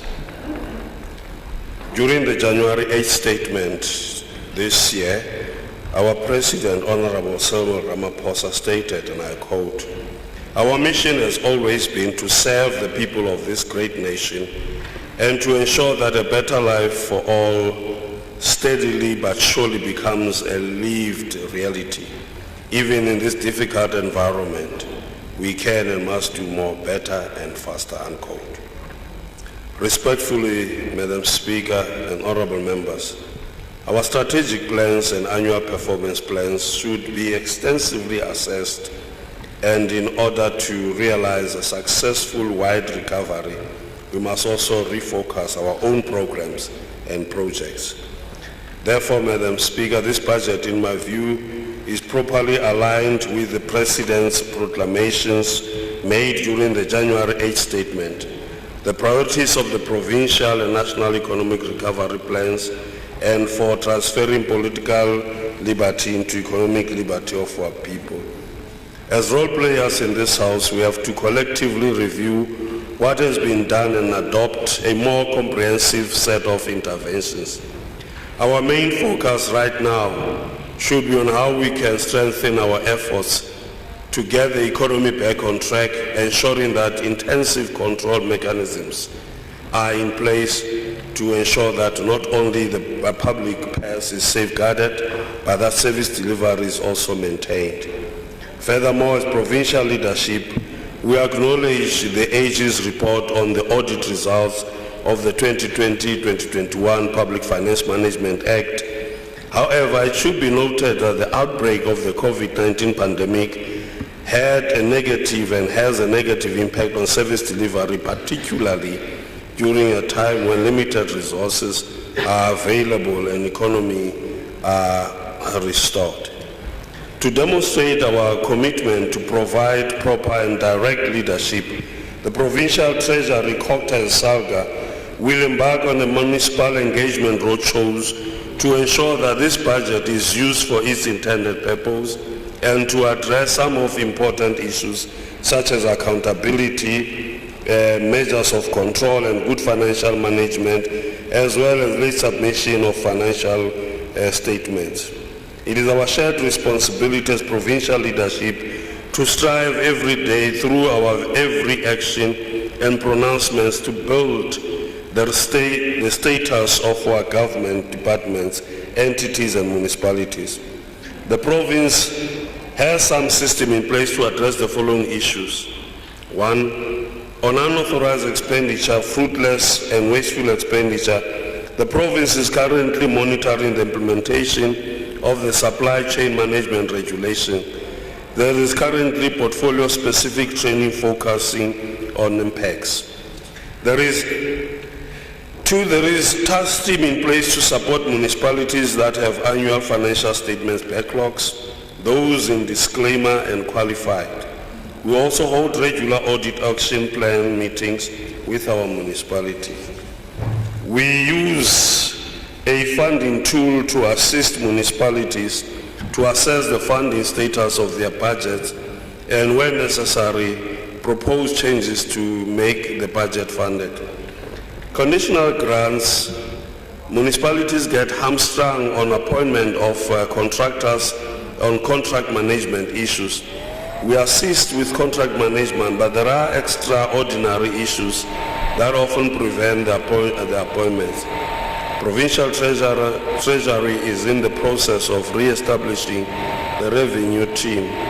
The finalization of the structure is also therefore crucial. Financial recovery plans and EXCO memo to this effect is necessary to support previous ones. On the memorandum of understanding with COCTA, administratively, we have concluded the process. The EXCO memo has not been adopted as yet. As this budget has demonstrated, our desire to transform the current state of our entities and municipalities does not prevent a robust engagement or a vigorous exchange of ideas with the leadership of our administrative authorities, of departments, entities, and municipalities. This requires that we build mutual trust and better understanding, not just between provincial leadership and the leadership of municipalities, but also the involvement of public representatives should be a greater concern. I strongly believe it would be appropriate that this House should be informed of the training that we undertook on introducing the PFMA Leadership Development Program for members of the Council and heads of department, which was hosted by National Treasury and Provincial Treasury on the 16th and 17th of March 2022 at Ilanga Estate. The workshop's major goal was to develop an ethical and sound financial management culture, strengthening intergovernmental connections, improve technical financial management skills, correct structural problems, and build a capable government. Madam Speaker, the Free State was the third to receive this type of training, and to demonstrate our commitment, we will incorporate all the lessons learned from this training into the province's strategic decision. We can't go back and change the beginning, but we can start where we are and change the ending. We congratulate the executive of the province for ensuring that local government remains an apex priority, and we have full trust and faith in the change that the sixth administration will make in our local municipality. Madam Speaker, Madam Deputy Speaker, I stand here to support this budget as the organization, the African National Congress. Thank you. Thank you, Honorable Tukwane. Honorable Van Vuren may address the House for 18 minutes.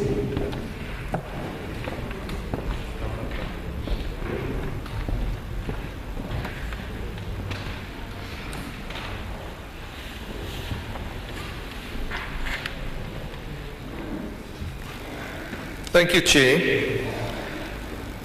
Hosea 9 verse 9 reads, "They have sunk deep into corruption, as in the days of Gibeah. God will remember their wickedness and punish them for their sins."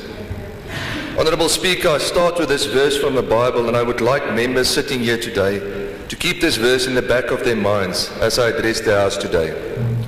God will remember the wickedness and punish them for their sins. In the last 8 years since I was sworn in as a member of this House, the DA tried to shed light on the fact that we as members of this legislature do not have access to the budget process in order to have our inputs included and to ultimately influence the budget. The budget tabled in this House is 100% an ANC-run executive budget.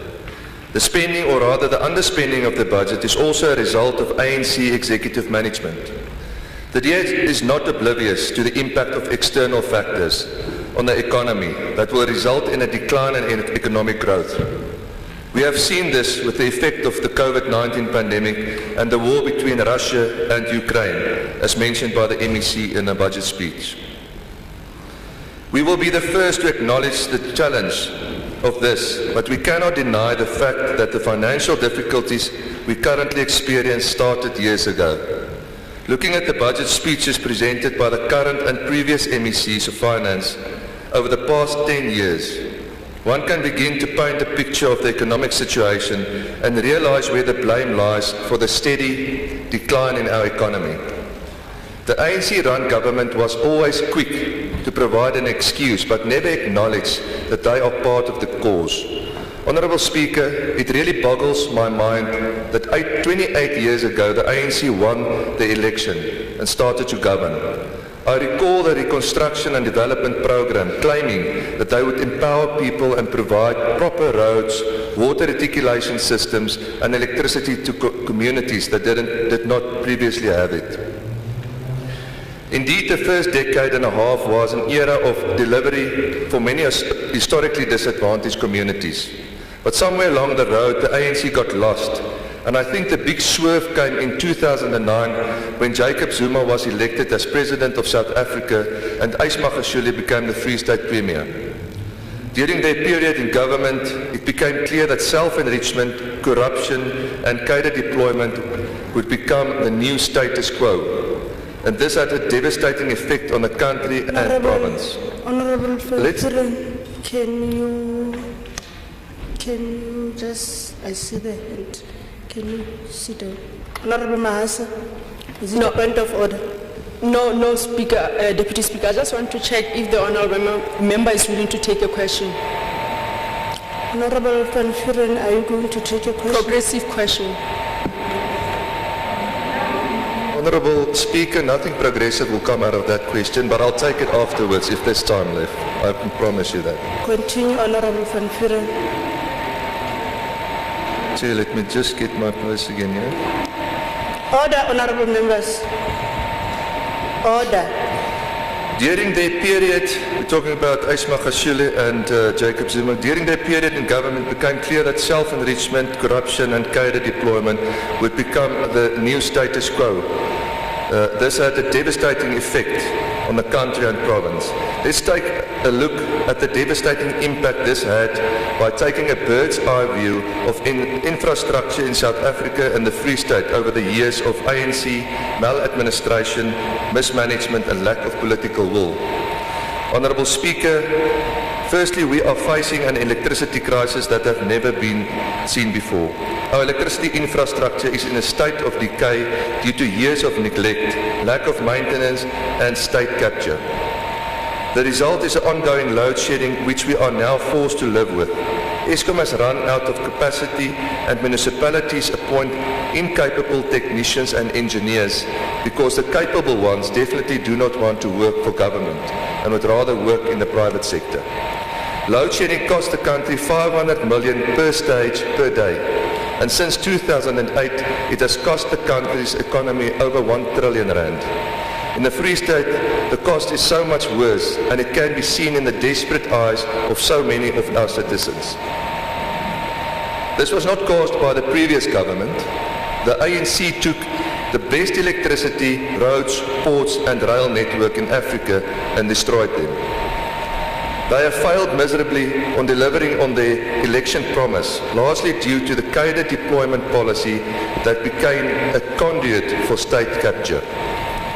Honourable Speaker, while we have this bird's eye view of where the ANC governs, we will have to do the same where the DA governs, because we have to compare apples with apples and offer our people an alternative.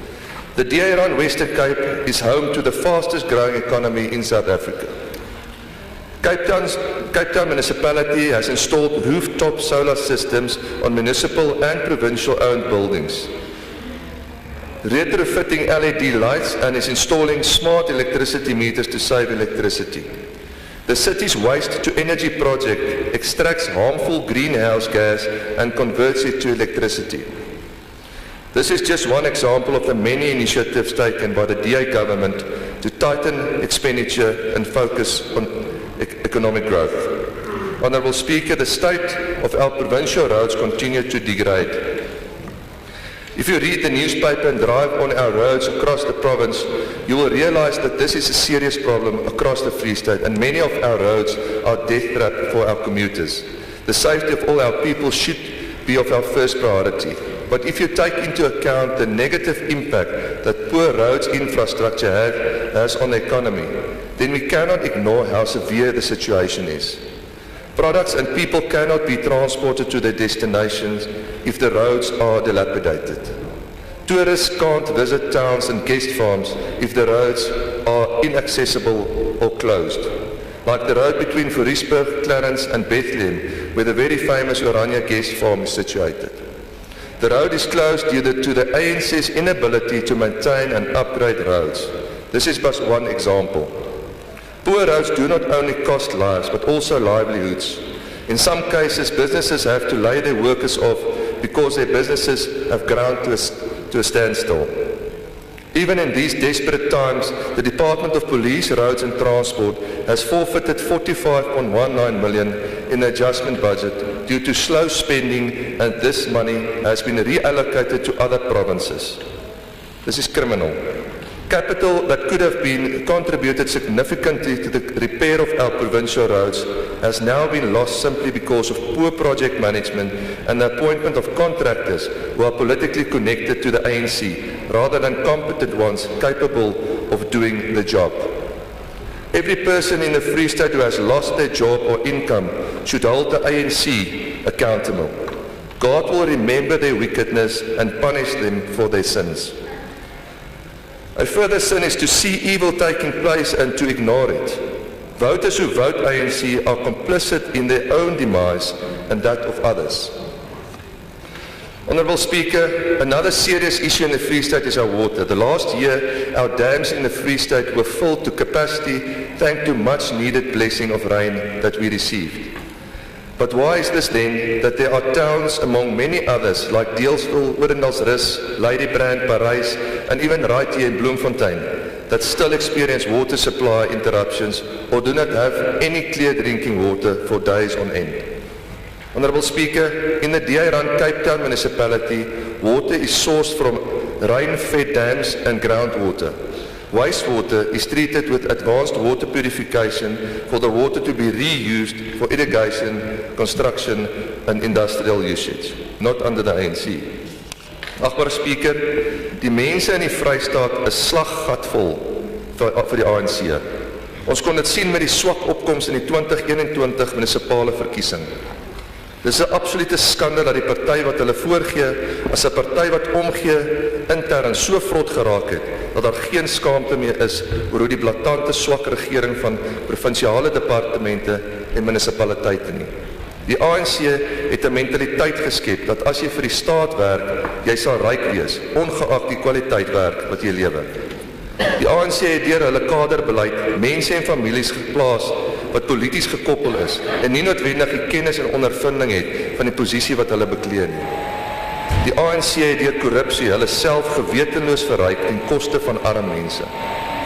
Die ANC is vinnig om te sê dat apartheid klassifikasie veroorsaak het en dat daar geen groot verskil is tussen ryk en arm inkomstegroepe. Maar hulle sal nooit die verantwoordelikheid aanvaar vir die 28 jaar wat hulle al die staatsposte deur hulle kaderbeleid gekaap het en al die kontrakte aan vriende en familie toegeken het en steeds nie daarin kon slaag om die gewone inwoners of entrepreneurs die geleentheid te gee om deel van die hoofstroom van die ekonomie te raak nie. Die kiesers moet die ANC en die individue in die ANC verantwoordelik hou vir die geleentheid wat hulle ontneem is. Speaker, let's focus again on the budget. The DA strongly believes that the 688 million budgeted for the office of the Premier is unwarranted, especially when comparing this allocation to the meagre 294 million budgeted for the legislature. The Premier's office with its 700 employees is not a service delivery department and does not merit such a bloated budget. The DG, Mr. Ali Kotsane, testified at the briefing of the Public Accounts Committee that the major responsibility of the office is to do oversight, which the legislature is constitutionally mandated to do. To give you some perspective, CDWs, community development workers, receive a budget of almost 98 million, and this in itself is ridiculous. The main purpose of these workers is to monitor wards in the Free State and report to the Office of the Premier. The DA is of the opinion that it is a duplication of work because there are ward committees and structures within municipalities that already have the responsibility to conduct oversight. If you ask me, this looks like an attempt to buy votes by employing these workers and ensuring that the ANC has impimpies on the ground. If I do the math and divide the 98 million by 272, it appears that each worker receives around 30,000 rand per month. This implies that they get more money than what councillors get. It is a disgrace. Honourable Speaker, the Department of Human Settlement has for 2 consecutive years forfeited money back to National Treasury. That has been redirected towards other provinces more capable of spending their conditional grant. Last year the department lost 100 million and this year another 20 million. This all because of the department's incapability to monitor the projects, vet contractors and ensure that they are capable of completing projects. This department plays a crucial role in ensuring that people who cannot afford houses get the opportunity and dignity of owning a house. Honourable Speaker, when it comes to economic development, the Department of the STIA, through their entity FDC, Free State Development Corporation, has failed the Free State dismally in trying to stimulate the economy.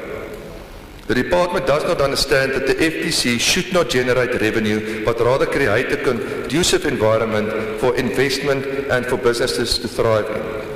The FDC is contributing to the large debt owed by Mangaung and Maluti-Apofung to water boards and bulk electricity suppliers.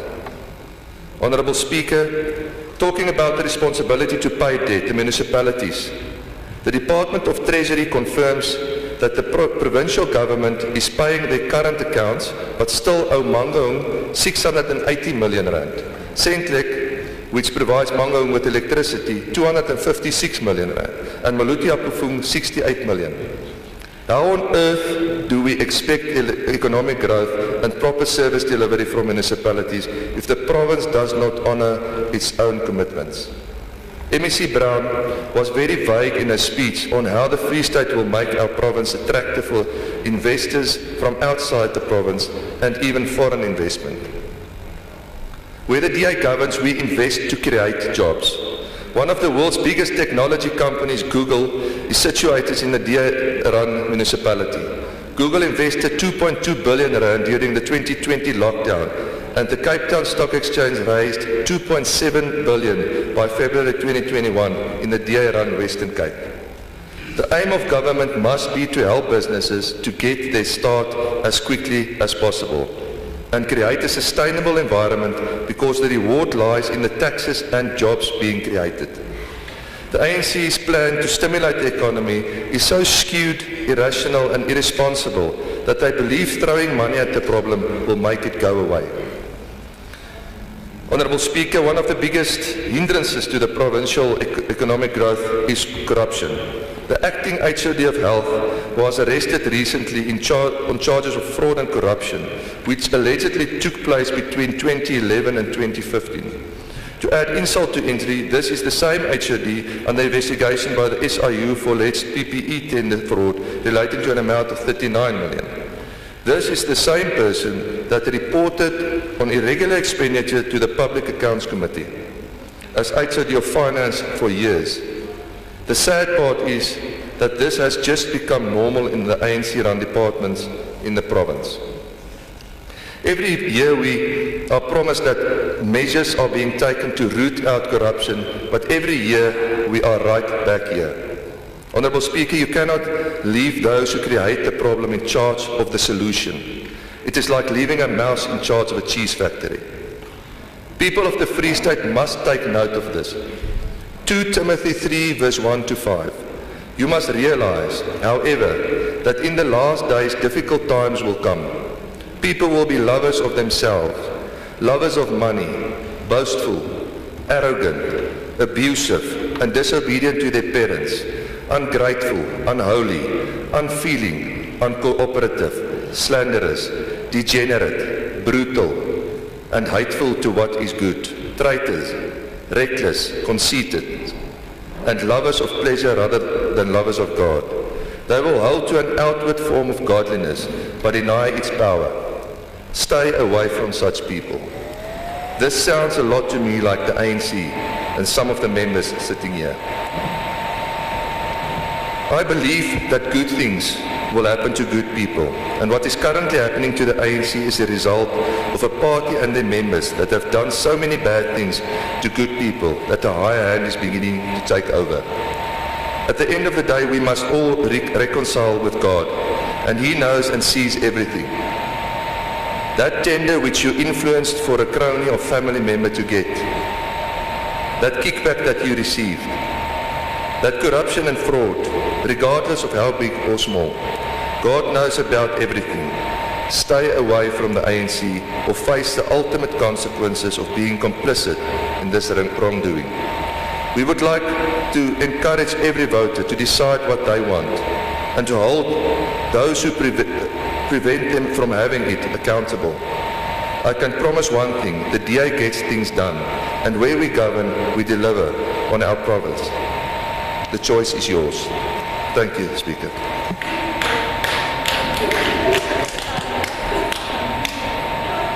Honorable Khadebe.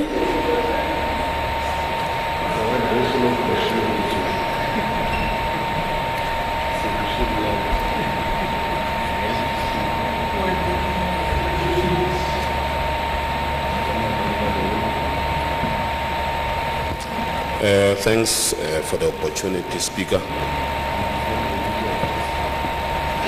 Speaker, because I do have an oblivious mind, maybe it will be prudent that I start with clarity, seeking questions from members of this House, which comes from the FF Plus as well as the EFF.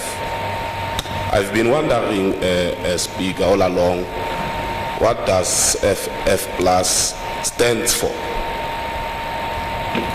Except to say they stand for the minority of the Bourebon Plus. And if you look deeper and dig in their political understanding, there's forever this fear clear, the olden South African flag that they pray and respect, but not of this country. By their own nature, I think they are exclusionary and that they hate other races.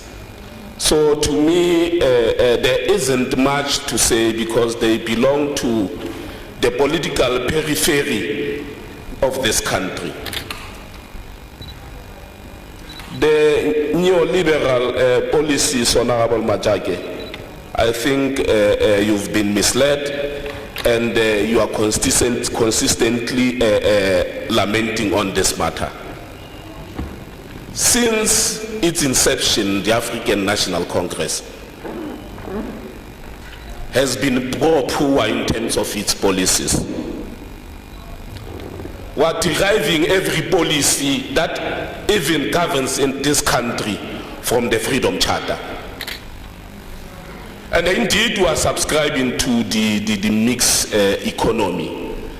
And it would tell you that the mixed economy, you are trying to interrupt and disrupt the traditional way of doing things economically. Because there's a bit of combination, in fact, of the markets, you go to the command part of economy as well as the traditional economies.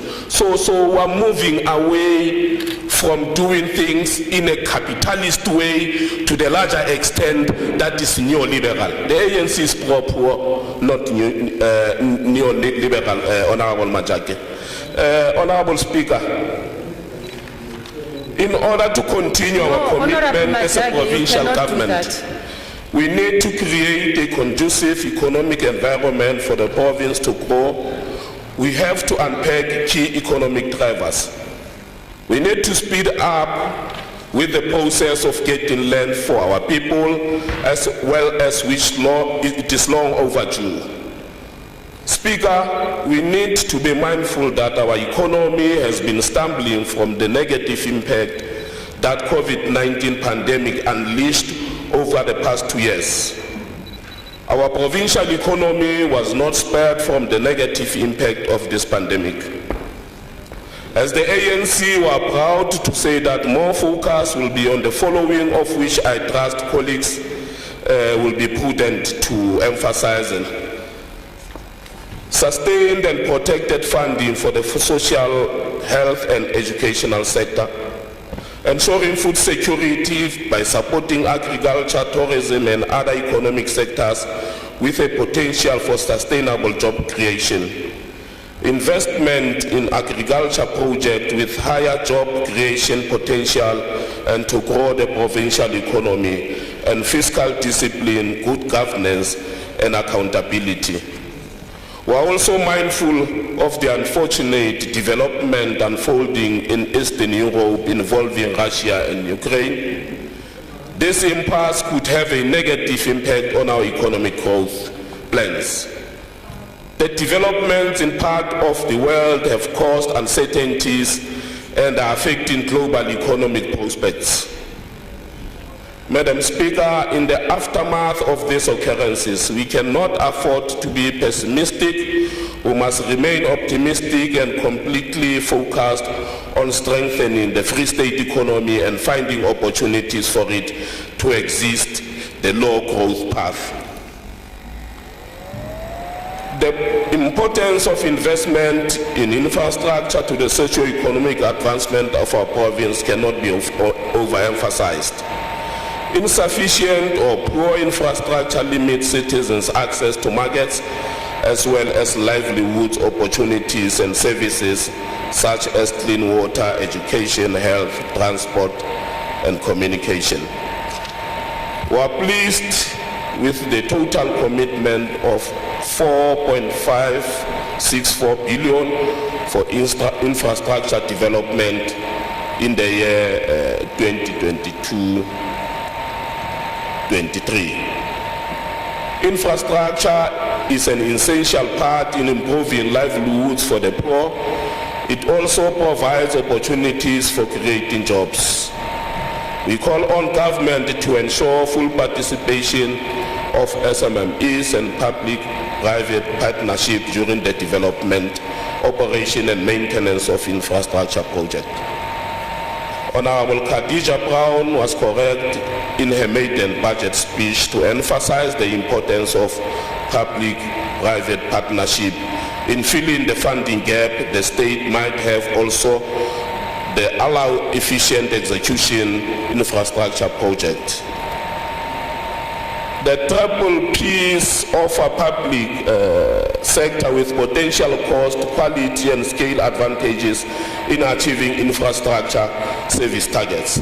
The inclusion of private partners in infrastructure projects will assist the province to deal with the time and cost overruns that has been prevalent in the past and hamper service delivery targets. Well-managed public-private partnerships are likely to deliver significant savings, which are critical in these difficult economic times. Speaker, the obstacle of poor road infrastructure exacerbates the economic turmoil that we are experiencing as a province. The road infrastructure plays a critical role in our provincial economy. It makes it possible to transport goods and services, but it also enables movement of people, enhancing productivity within the economy.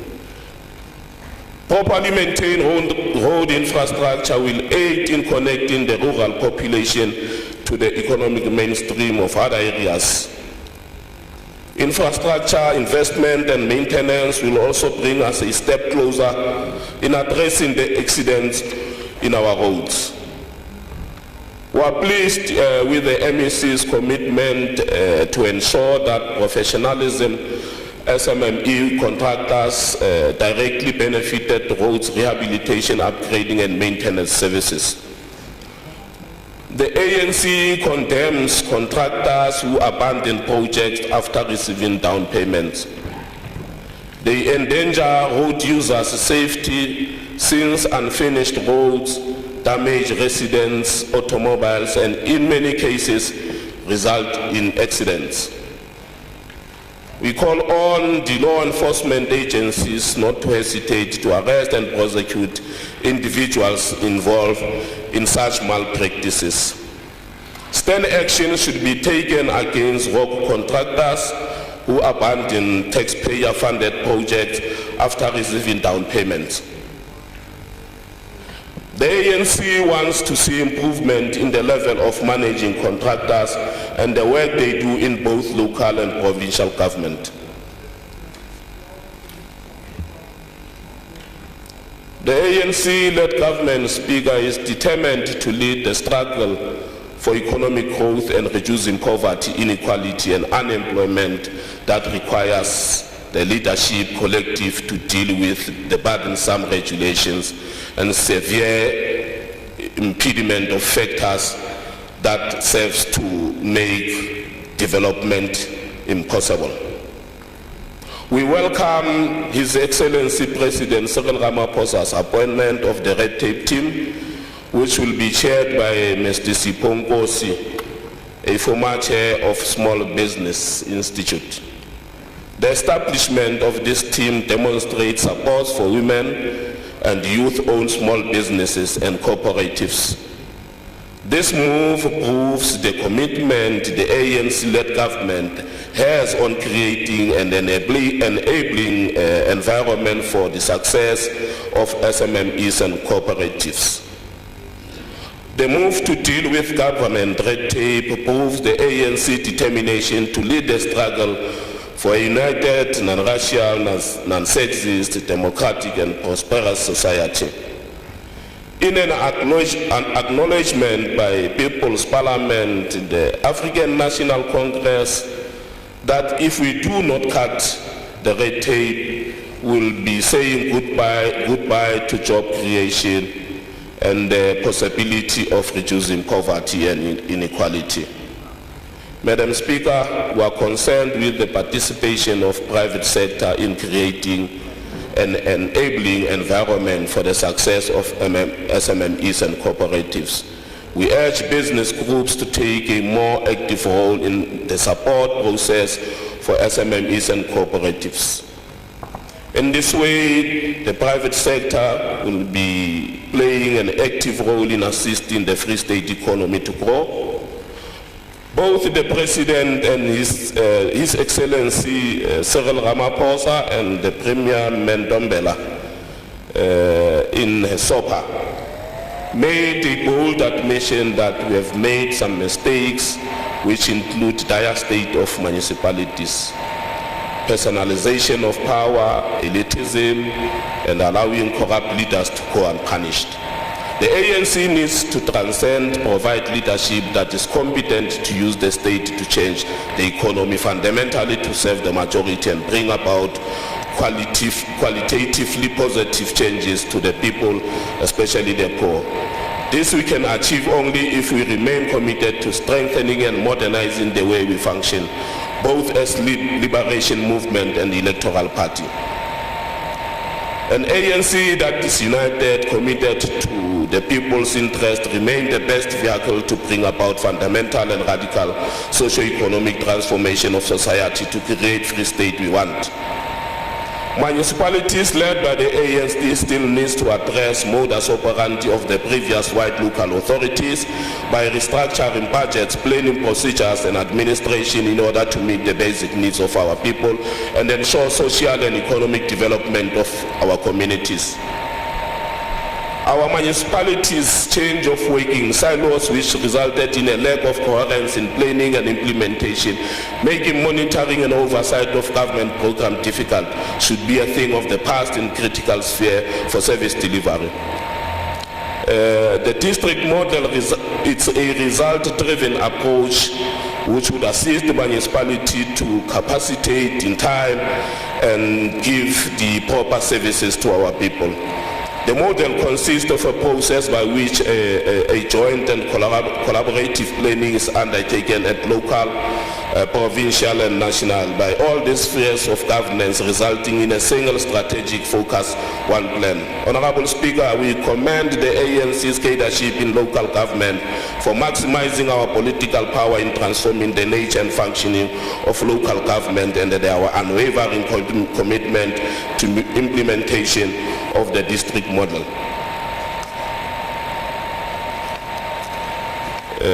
I'll have to skip some of the important information. We tried, in fact, to talk much about what the economy is all about. Honorable Speaker, we are also pleased with the deployment and adoption of a new and better broadband infrastructure and services that is underserved rural areas. Lastly, Chair, Honorable Speaker, Honorable Mahasa, surely you have discovered a new talent in the House which denoted unpleasant taste of music. The producer entertained us with a long song called Clang, Clang, Cling, Cling. The song would have soothed every member's innermost architecture should the lyrics of prevention and combating of corrupt activities be realized. Members would know what to do in that instance. The ANC as the parliament of the people will ensure maximum oversight role to protect the public purse. Honorable Speaker, in conclusion, proceed. No, thanks.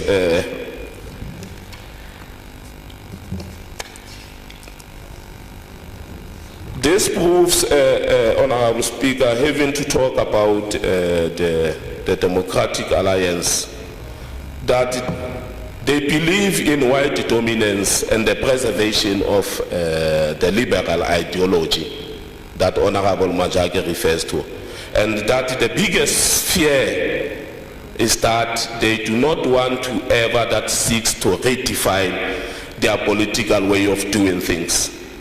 Indeed, the Democratic Alliance is not a party of change, but those really that believes in it, that is a party for a change, suffers self-deception and willful ignorance. We as the ANC constitute forward echelon in the struggle further to entrench and deepen democracy in our country and ensure the conditions exist such that no one should resort to violence to solve any social problems we might confront as the people. We are committed to conduct a sustained campaign to end poverty and ensure that a decent and continuously improving standards of living for our people without any form of discrimination. This must include the de-racialization of the economy in the interest of the people and not just the few, whatever their color or race. It entails also the transformation of ours as modern, dynamic and competitive economy. The African National Congress is similarly determined to work for a construction of a caring society, sensitive to the needs of the most vulnerable, including children, youth, the disabled. The society that must be distinguished, among other things, by the prevalence of a new patriotism, respect for new social morality, radically different from the morality we have inherited from centuries of apartheid. We shall continue to place ourselves among the forces in Africa and act together with these forces for peace, democracy and reconstruction and development of our continent. Critically, we will continue with all like-minded forces to impact on our process of globalization. Thank you very much, Speaker. The Honorable MEC may now reply.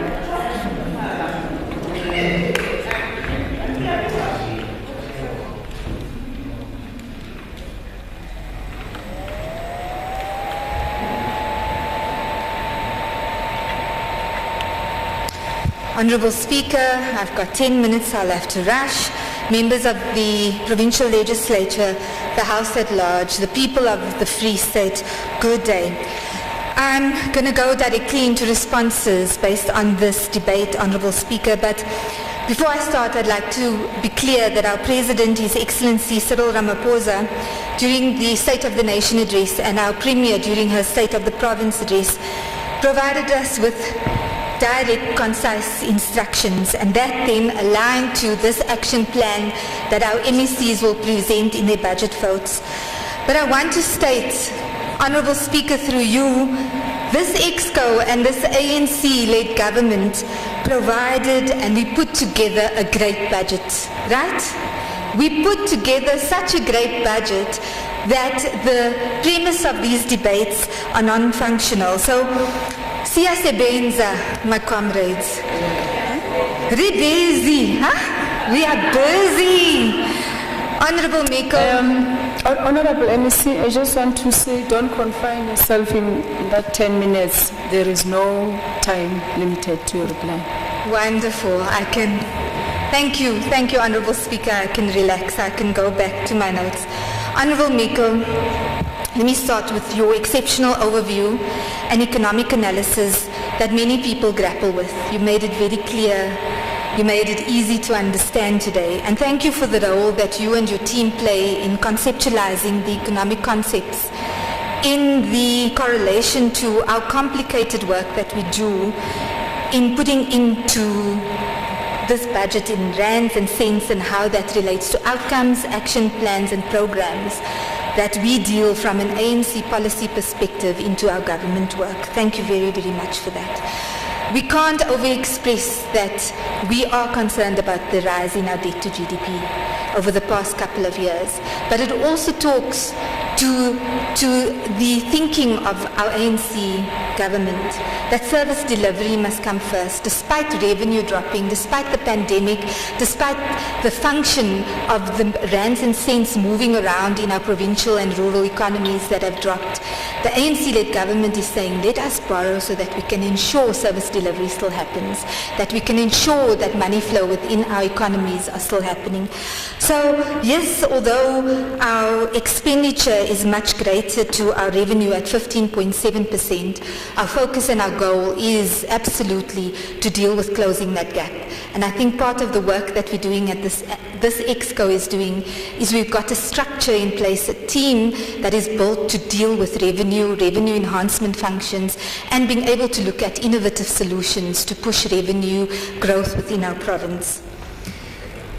We do note the skewed economic growth and the potential that we can provide in not ensuring that our budgets are functional towards creating an even plane when it comes to rural economies in our province. And hence, going forward, the way we display our budgets is outlined in a district development model. And we've seen that as to how we've captured values per district in this budget vote. And I'm sure that the rest of our MECs are going to do that in their votes as well.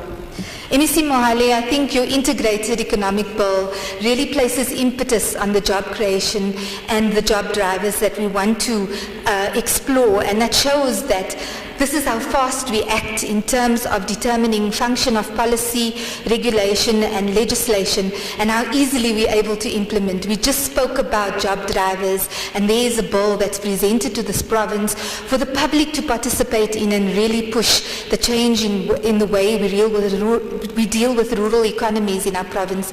Aluta continua, MEC Economic Development. Amandla, well done. Honourable Klute, let's talk about a piece of that cake. And I want us to be really honest with each other. If we look at the total GDP of the Free State in 2013, it was 179 billion rand. Today, the total GDP of the Free State is just over 300 billion. Free State government contributes only 40 billion in terms of our total budget to Free State GDP. And when we are asking this House, this Honourable House through you, Speaker, to say, but Treasury, Free State government, your budget must drive economic growth. Economic growth doesn't rest and sit alone with a government. The private sector must come on board. And majority of the budgets, the money flow in this economy is within the private sector. If you subtract the over 300 billion minus your 40 billion, majority is there. So I'm calling on you to talk to your constituencies through you, Speaker. Allow your farmers to open their value chain. The more people that have access to agriculture value chain and participates in that agricultural sector can stimulate this economy, can grow our GDP, can grow our value-based GDP and our percentage towards national GDP. So that would be my request to you, sir. And I think in that way we will find ourselves having a joint discussion about growing this economy together without expecting government to do it alone with the very, very tight and constrained budget that we have. I think the wage bill, I think we were very clear in previous sessions and we're still sticking to our strategy. We have reduced personnel numbers in our province. And how we've done that is through national attrition rates, review of organizational structures, recruitment plans, per-cell cleanups and headcounts. And that is done every quarter and it's aligned with the governance cluster. So we will continue to use that as the executive to manage our wage bill, but also understand that Department of Health, Social Development, Education, their function for service delivery are in personnel. And we cannot separate the two. So I'm understanding that we're going to be able to express to our viewers, our constituencies and the Free State province that given the current situation, we're doing the best we can with our personnel to make sure that you have service delivery and you have services within this province. Honourable Bulwani, Kialeboa Ndate, Re Bulwani, I'm happy that infrastructure still is top of mind when it comes to a critical role that it brings to GDP and GDP growth. And thank you for outlining that government is a little bit more innovative in the funding options that we have so that we can boost and stimulate this economy much further and greater and faster than what we did in the past. Honourable Majaki, I think that, and I want to quantify this through you, Honourable Speaker, so that our viewers can really understand the work that this government has done.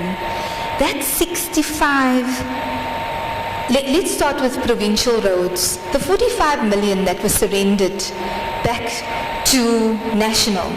If you take the value of 45 million over a budget of 2.7 billion, it is 1.6% of our total budget that went back to national.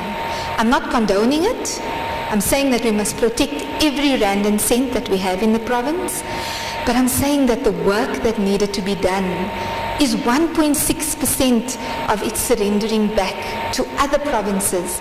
And we will work harder and more dearly to ensure that we spend every rand and cent. But I understand the challenges that this department had to come across. We dealt with irregularities. So it's balancing irregularities and incurring furthermore irregular expenditure or holding a budget aside and making sure that our compliance and our governance processes are in place. And that's what this department tried to do in mitigating whether they must send back 1.6% of their budget or should they reoccur irregular expenditure. I guess through you, Speaker, I'd allow the Free State to be able to make that determination. Consequence management, Honourable Majaki, we said it and we will say it again, and part of our committees show we've reshuffled HODs, we've reshuffled CFOs, there are people that are out of the system. There are 4 HODs that are out of Free State provincial government. There are CFOs that have either resigned or they have voluntarily moved over to private sector or alternatively into other positions. And we've also had to demote certain individuals. Does that not display a motion of consequence management? And we will continue to do more. We are following processes. We are also subject to CCMA processes and labor processes. We have to be militant, and we have to mitigate all the other litigations that we may occur when we're dealing with consequence management. So it takes time, but it's getting done, and that's the best thing that I think that us as the EXCO can state for ourselves and this ANC government. So on local government, shame. I think poor new leadership, I mean, they were just voted in November. It's a 6th administration. We've got new councils, we've got new troikas, we've got new leadership. Let us please, leaders of this august house, give them a chance to show what it is that they can do. I am requesting that the public, through you, Speaker, gives them a fair chance to show how we are going to turn around local government. And after a year, yes, I'm happy to stand up here and I will retract and I will say, Askis, I'm sorry, I think we can do better. But for now, I want to have faith in our local government leadership and state that they're going to try and do much better than we've done in the past. Honourable Dukwana, definitely it's a time to be tenacious and resilient. We quoted Bibles here today. We are all believers. And I think in being resilient, we have to understand faith. We have to understand that God is in charge sometimes, and we cannot always be in control of everything. So tenacious and resilience is part of the work that we need to do in order to be assistant to God's hand in whatever it is that we're going to do. So thank you for showing how we're rolling our sleeves up. This is a typical example of how the roadshows means that us, we normally, Honourable Speaker, through you, where the public normally thinks we're sitting in an office somewhere. No, we're going to roll our sleeves up, go into those municipalities, sit down with the council, with staff, and understand the challenges and help them through the powers that we have as the EXCO to support our municipalities. Further, we're going to give them and guide them with clear implementation plans, and more so, we're going to assist them with governance and governance indicators. We're going to give them targets, and we're also going to be able to review those targets and action plans. So, kia leboa. Thank you. We are working. Really busy. Huh? Honourable Speaker, through you, Honourable Van Vieren. Yeah, really busy. Honourable Speaker, through you, Honourable Van Vieren. Corruption. I think it will always be a discussion with the DA, but Honourable Speaker, can we see those cases that were opened in this year, 2022? Bring them to me. Show me. I'd love to see the cases, case numbers, who are implicated. List them and name them. And further to that, Honourable Speaker, the total amount that we surrendered in this financial year is 65 billion, which includes police, which includes human settlement. It is 0.16% of our total 40 billion rand budget. It's not okay, but what we need to do is we need to understand the quantum and the work that this team, through you, Honourable Speaker, is doing. Everybody can't be perfect, but we can strive to work and review ways of doing it. And again, it was the balance of incurring further irregular expenditure by still ensuring that all tenders are being dealt with and invoiced on and, or to hold that back, re-tender, take our time and move forward with a clean slate in making sure that the work gets done correctly in terms of all its governance principles. So I think that underspending definitely through you, Speaker, and the rest of my honourable members of the provincial legislature, it is high on the priority list of this executive, and we will continue to strive to make sure that we spend every cent. But my question again, and when the DA unfortunately comes in, it feels like we're debating the fourth and the fifth administration. Not the sixth administration, because I don't see Comrade Esmakashule in the House. I don't see Comrade Zuma in any government position through you, Chair. So we are in the sixth administration. Let us be relevant, Honourable Speaker, to what it is at hand. It is this year's budget. Let us be practical and functional for the change of how we want to see our province. So I think we've got to work on managing the paradigm and developing hope for our people of the province. And on water and electricity, Honourable Speaker, through you, again we mentioned that pre-apartheid, water, access to clean water in 1994, before 1994 was 51%, post 88.6% in 2020. Electricity, 1994, 36%, and in 2020, 84% of our people have access to electricity. What about the budgets? And it is the values have been confirmed, but what about the infrastructure? Yes, we had spent on new infrastructure, we had spent on maintenance, which the pre-apartheid government never did. So us as the ANC-led government, we spent to make sure that more people in South Africa, as our population grows, note the growth of our population during that time as well, how much we have spent to make sure that infrastructure on water and electricity is aligned for the poorest of the poor and those most needy in our country. So if we are not going to contextualize this, Honourable Speaker. Peter Way, what you are doing, that talk back is not... No, you are busy replying. The MEC is making her address. You are busy replying. No. Have you got it on record? Can you hear that I was replying? I can hear you. I don't even need Hansard. You are talking back at her. I don't need Hansard. Proceed, Honourable MEC. Thank you, Honourable Speaker. But what I'm trying to address through you, Honourable Speaker, is that the lack of maintenance and state capture, as was outlined in the debate today, I think it resides in the apartheid government. Because do you think that with modern capitalism policy... Please be quiet while the person is on the podium.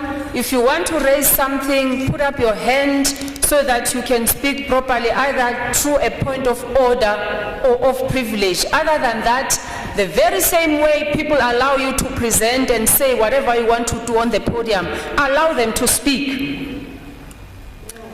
Honourable Van Vuren. Thank you, Honourable Speaker. Is it parliamentary for the Honourable MEC to stand here and mislead the people after 28 years that they've been in government and they couldn't get it right? That's not a point of order. That's your point of view. I'm asking you to rule on it because it's No, I'm ruling. That's not a point of order. That's your point of view. The very same way you also have your views when you're on the podium. So allow other people to express their views. It applies either way. Proceed, Honourable MEC.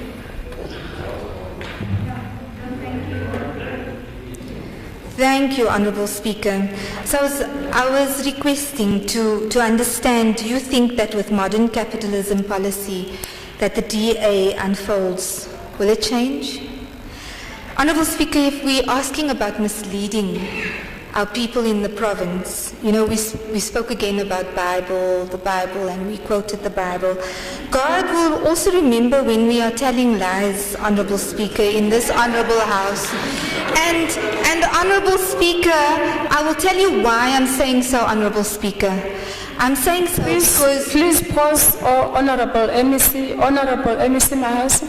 No, thank you very much, Honourable Speaker. I just want to find out if Honourable Khadija Brown is willing to take a question. Are you prepared to take a question, Honourable MEC? Absolutely, Honourable Speaker. No, thank you very much, Honourable MEC. I just want to check with you because I've heard most of the members from DA, when they sit in the podium or when they stand in the podium, they will always refer to us as Western Cape people. Is it correct for them to talk about Western Cape, whereas we are in the Free State? Honourable Peter Way, it's not for you to determine whether the question is stupid. You know the rules. You don't just jump and speak. Oltani, who was... Honourable MEC Mahas. Order. proceed, Honorable MEC. Honorable Speaker, through you.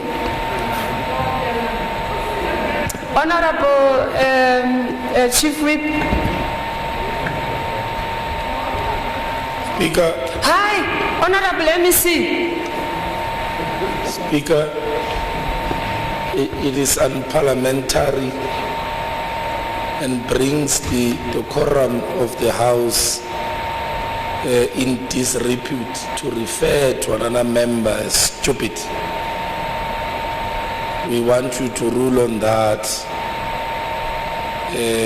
Get an honorable member out of the sitting today. And 2, she must go and apologize in public.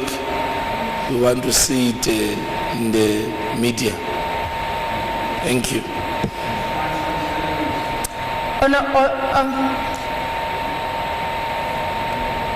Honorable Chief Whip, as much as I agree with you, the fact that to use the word stupid to another member is unparliamentary. But what Honorable Peter Way said, it is a stupid thing to say. But be that as it may, she is not allowed to say that. You cannot, when a person speak in the House, say they are saying something stupid. It's very wrong. Can you please withdraw? Draw that I said she was saying something stupid. Maybe I should have said she doesn't know what she's talking about. Thank you. I withdraw something. I did not ask you for an alternative. I'm just replacing I'm saying my withdraw words. what She's you got said. no idea what's going on. So I withdraw. Withdraw what you said. I said without conditions. I withdraw. Without conditions. Without conditions. Thank you. But Proceed, we all Honorable MEC. Thank you, Honourable Speaker. And I just want to refer to the question from Honourable Member, and why I'm saying that God will remember when we are telling lies in this Honourable House. Honourable Speaker, we have one God, the Almighty.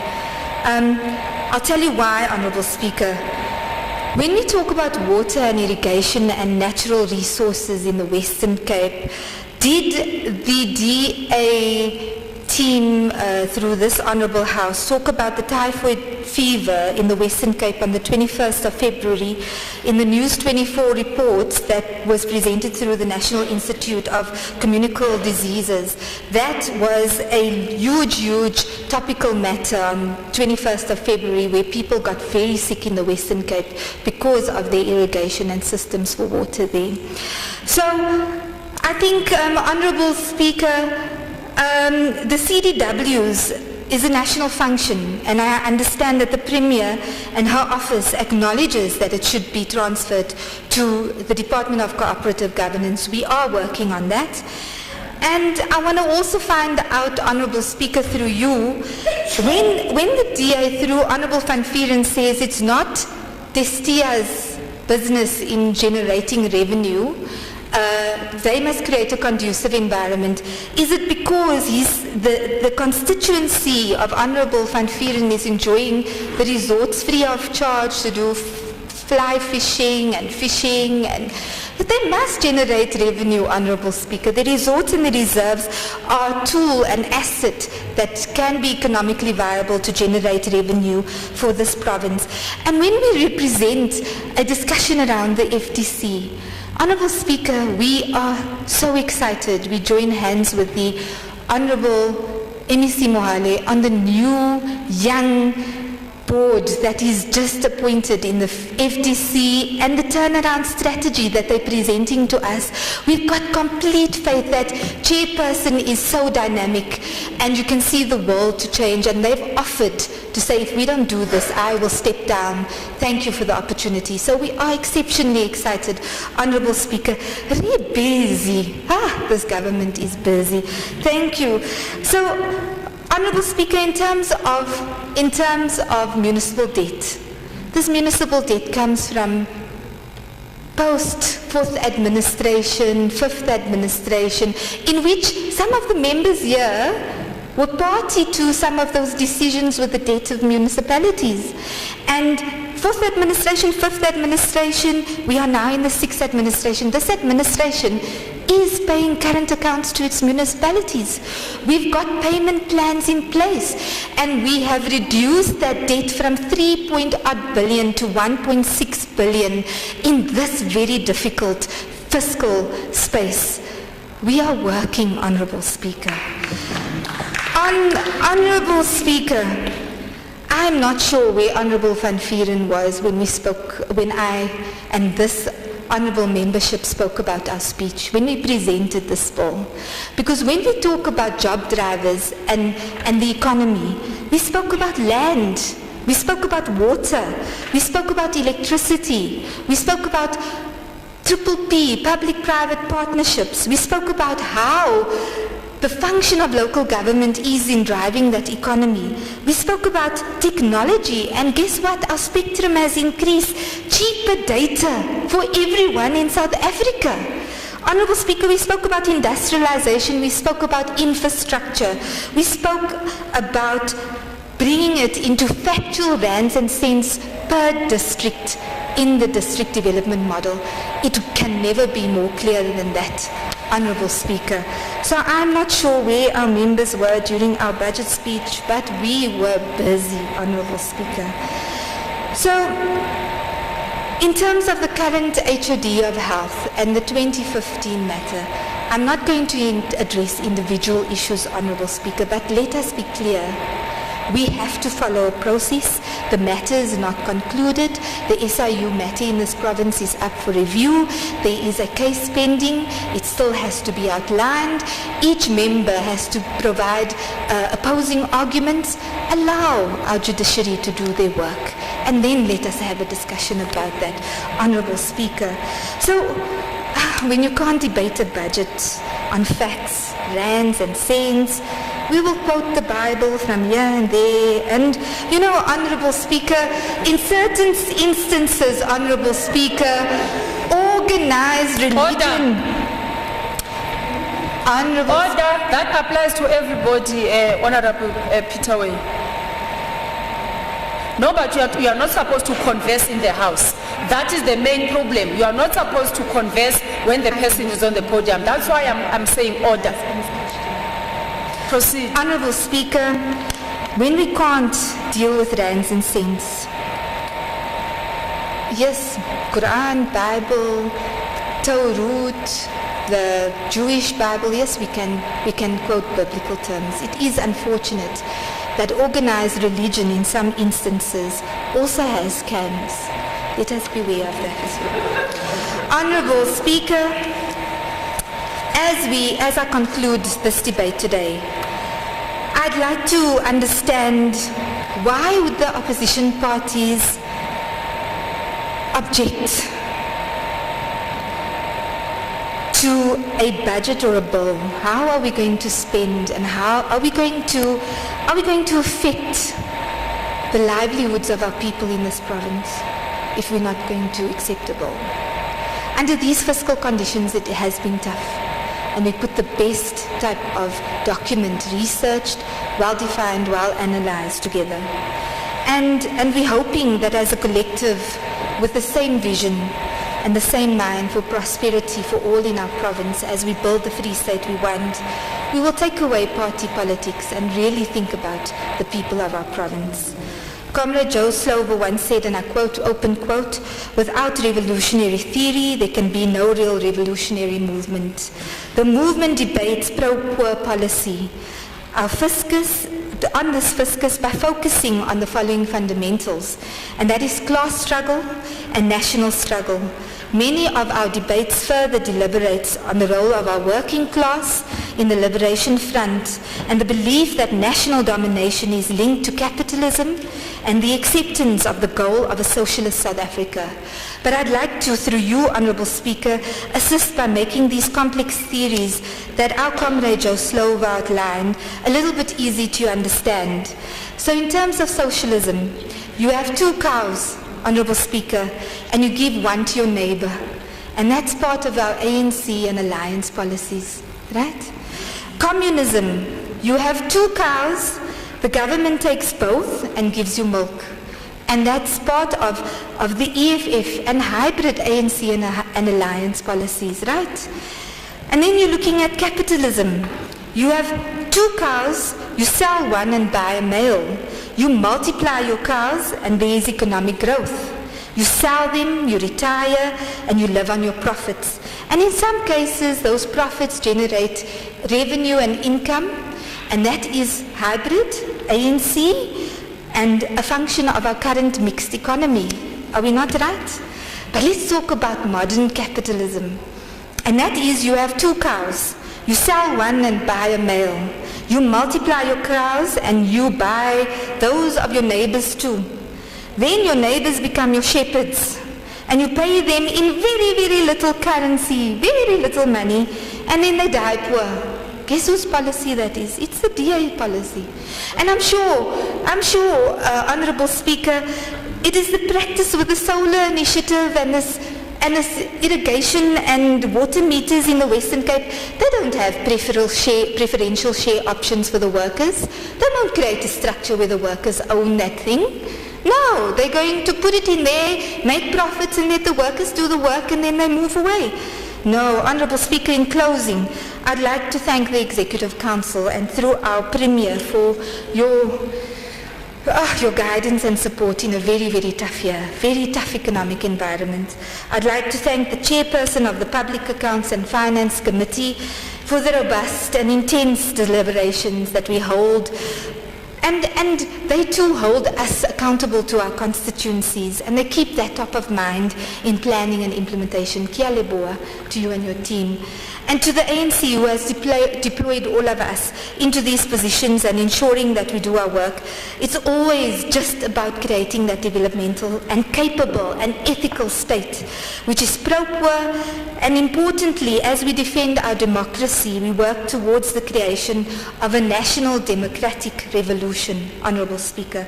We continue to fight for black people to be owners and control of production in our country. We continue to fight for land to be in the hands of the previously disadvantaged and to make that asset economically viable. We continue to fight to change the material conditions of the poorest of the poor people in this province, and we will continue to fight for young people, women and people that are living in rural environments to access the mainstream in our economy.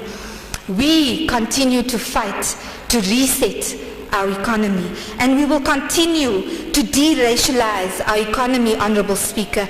And yes, comrade leadership of the ANC, we will remain resolute. We will experience as many obstacles as we saw in this debate today, and it is wonderful because we know we put together a great budget. We will continue to experience those obstacles, but we will disrupt the system, and we will continue to disrupt the system, this colonialist system. Honourable Speaker, let us stand united as representatives of government to build a prosperous Free State society, and I trust and I thank you, and I know that this budget represents that. Aluta continua. I thank you.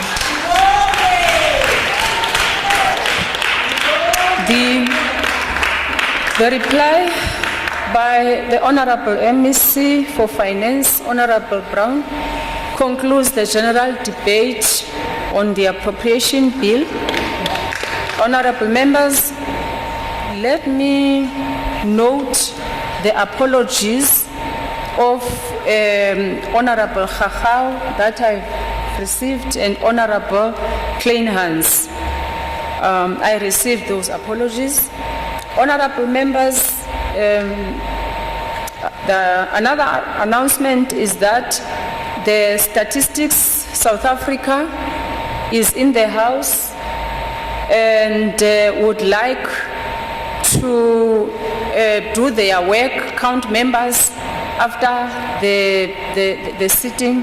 That is, the request to continue with their census that they are doing in the province. Honourable members, that brings us to the business of the House today. The House shall now adjourn until Friday, the 25th of March, 2022 at 10 o'clock in this venue for the budget debates of the Department of Agriculture, and Rural Development, followed by the Department of Economic, Small Business Development, Tourism and Environmental Affairs. Thank you, honorable members. The House is adjourned.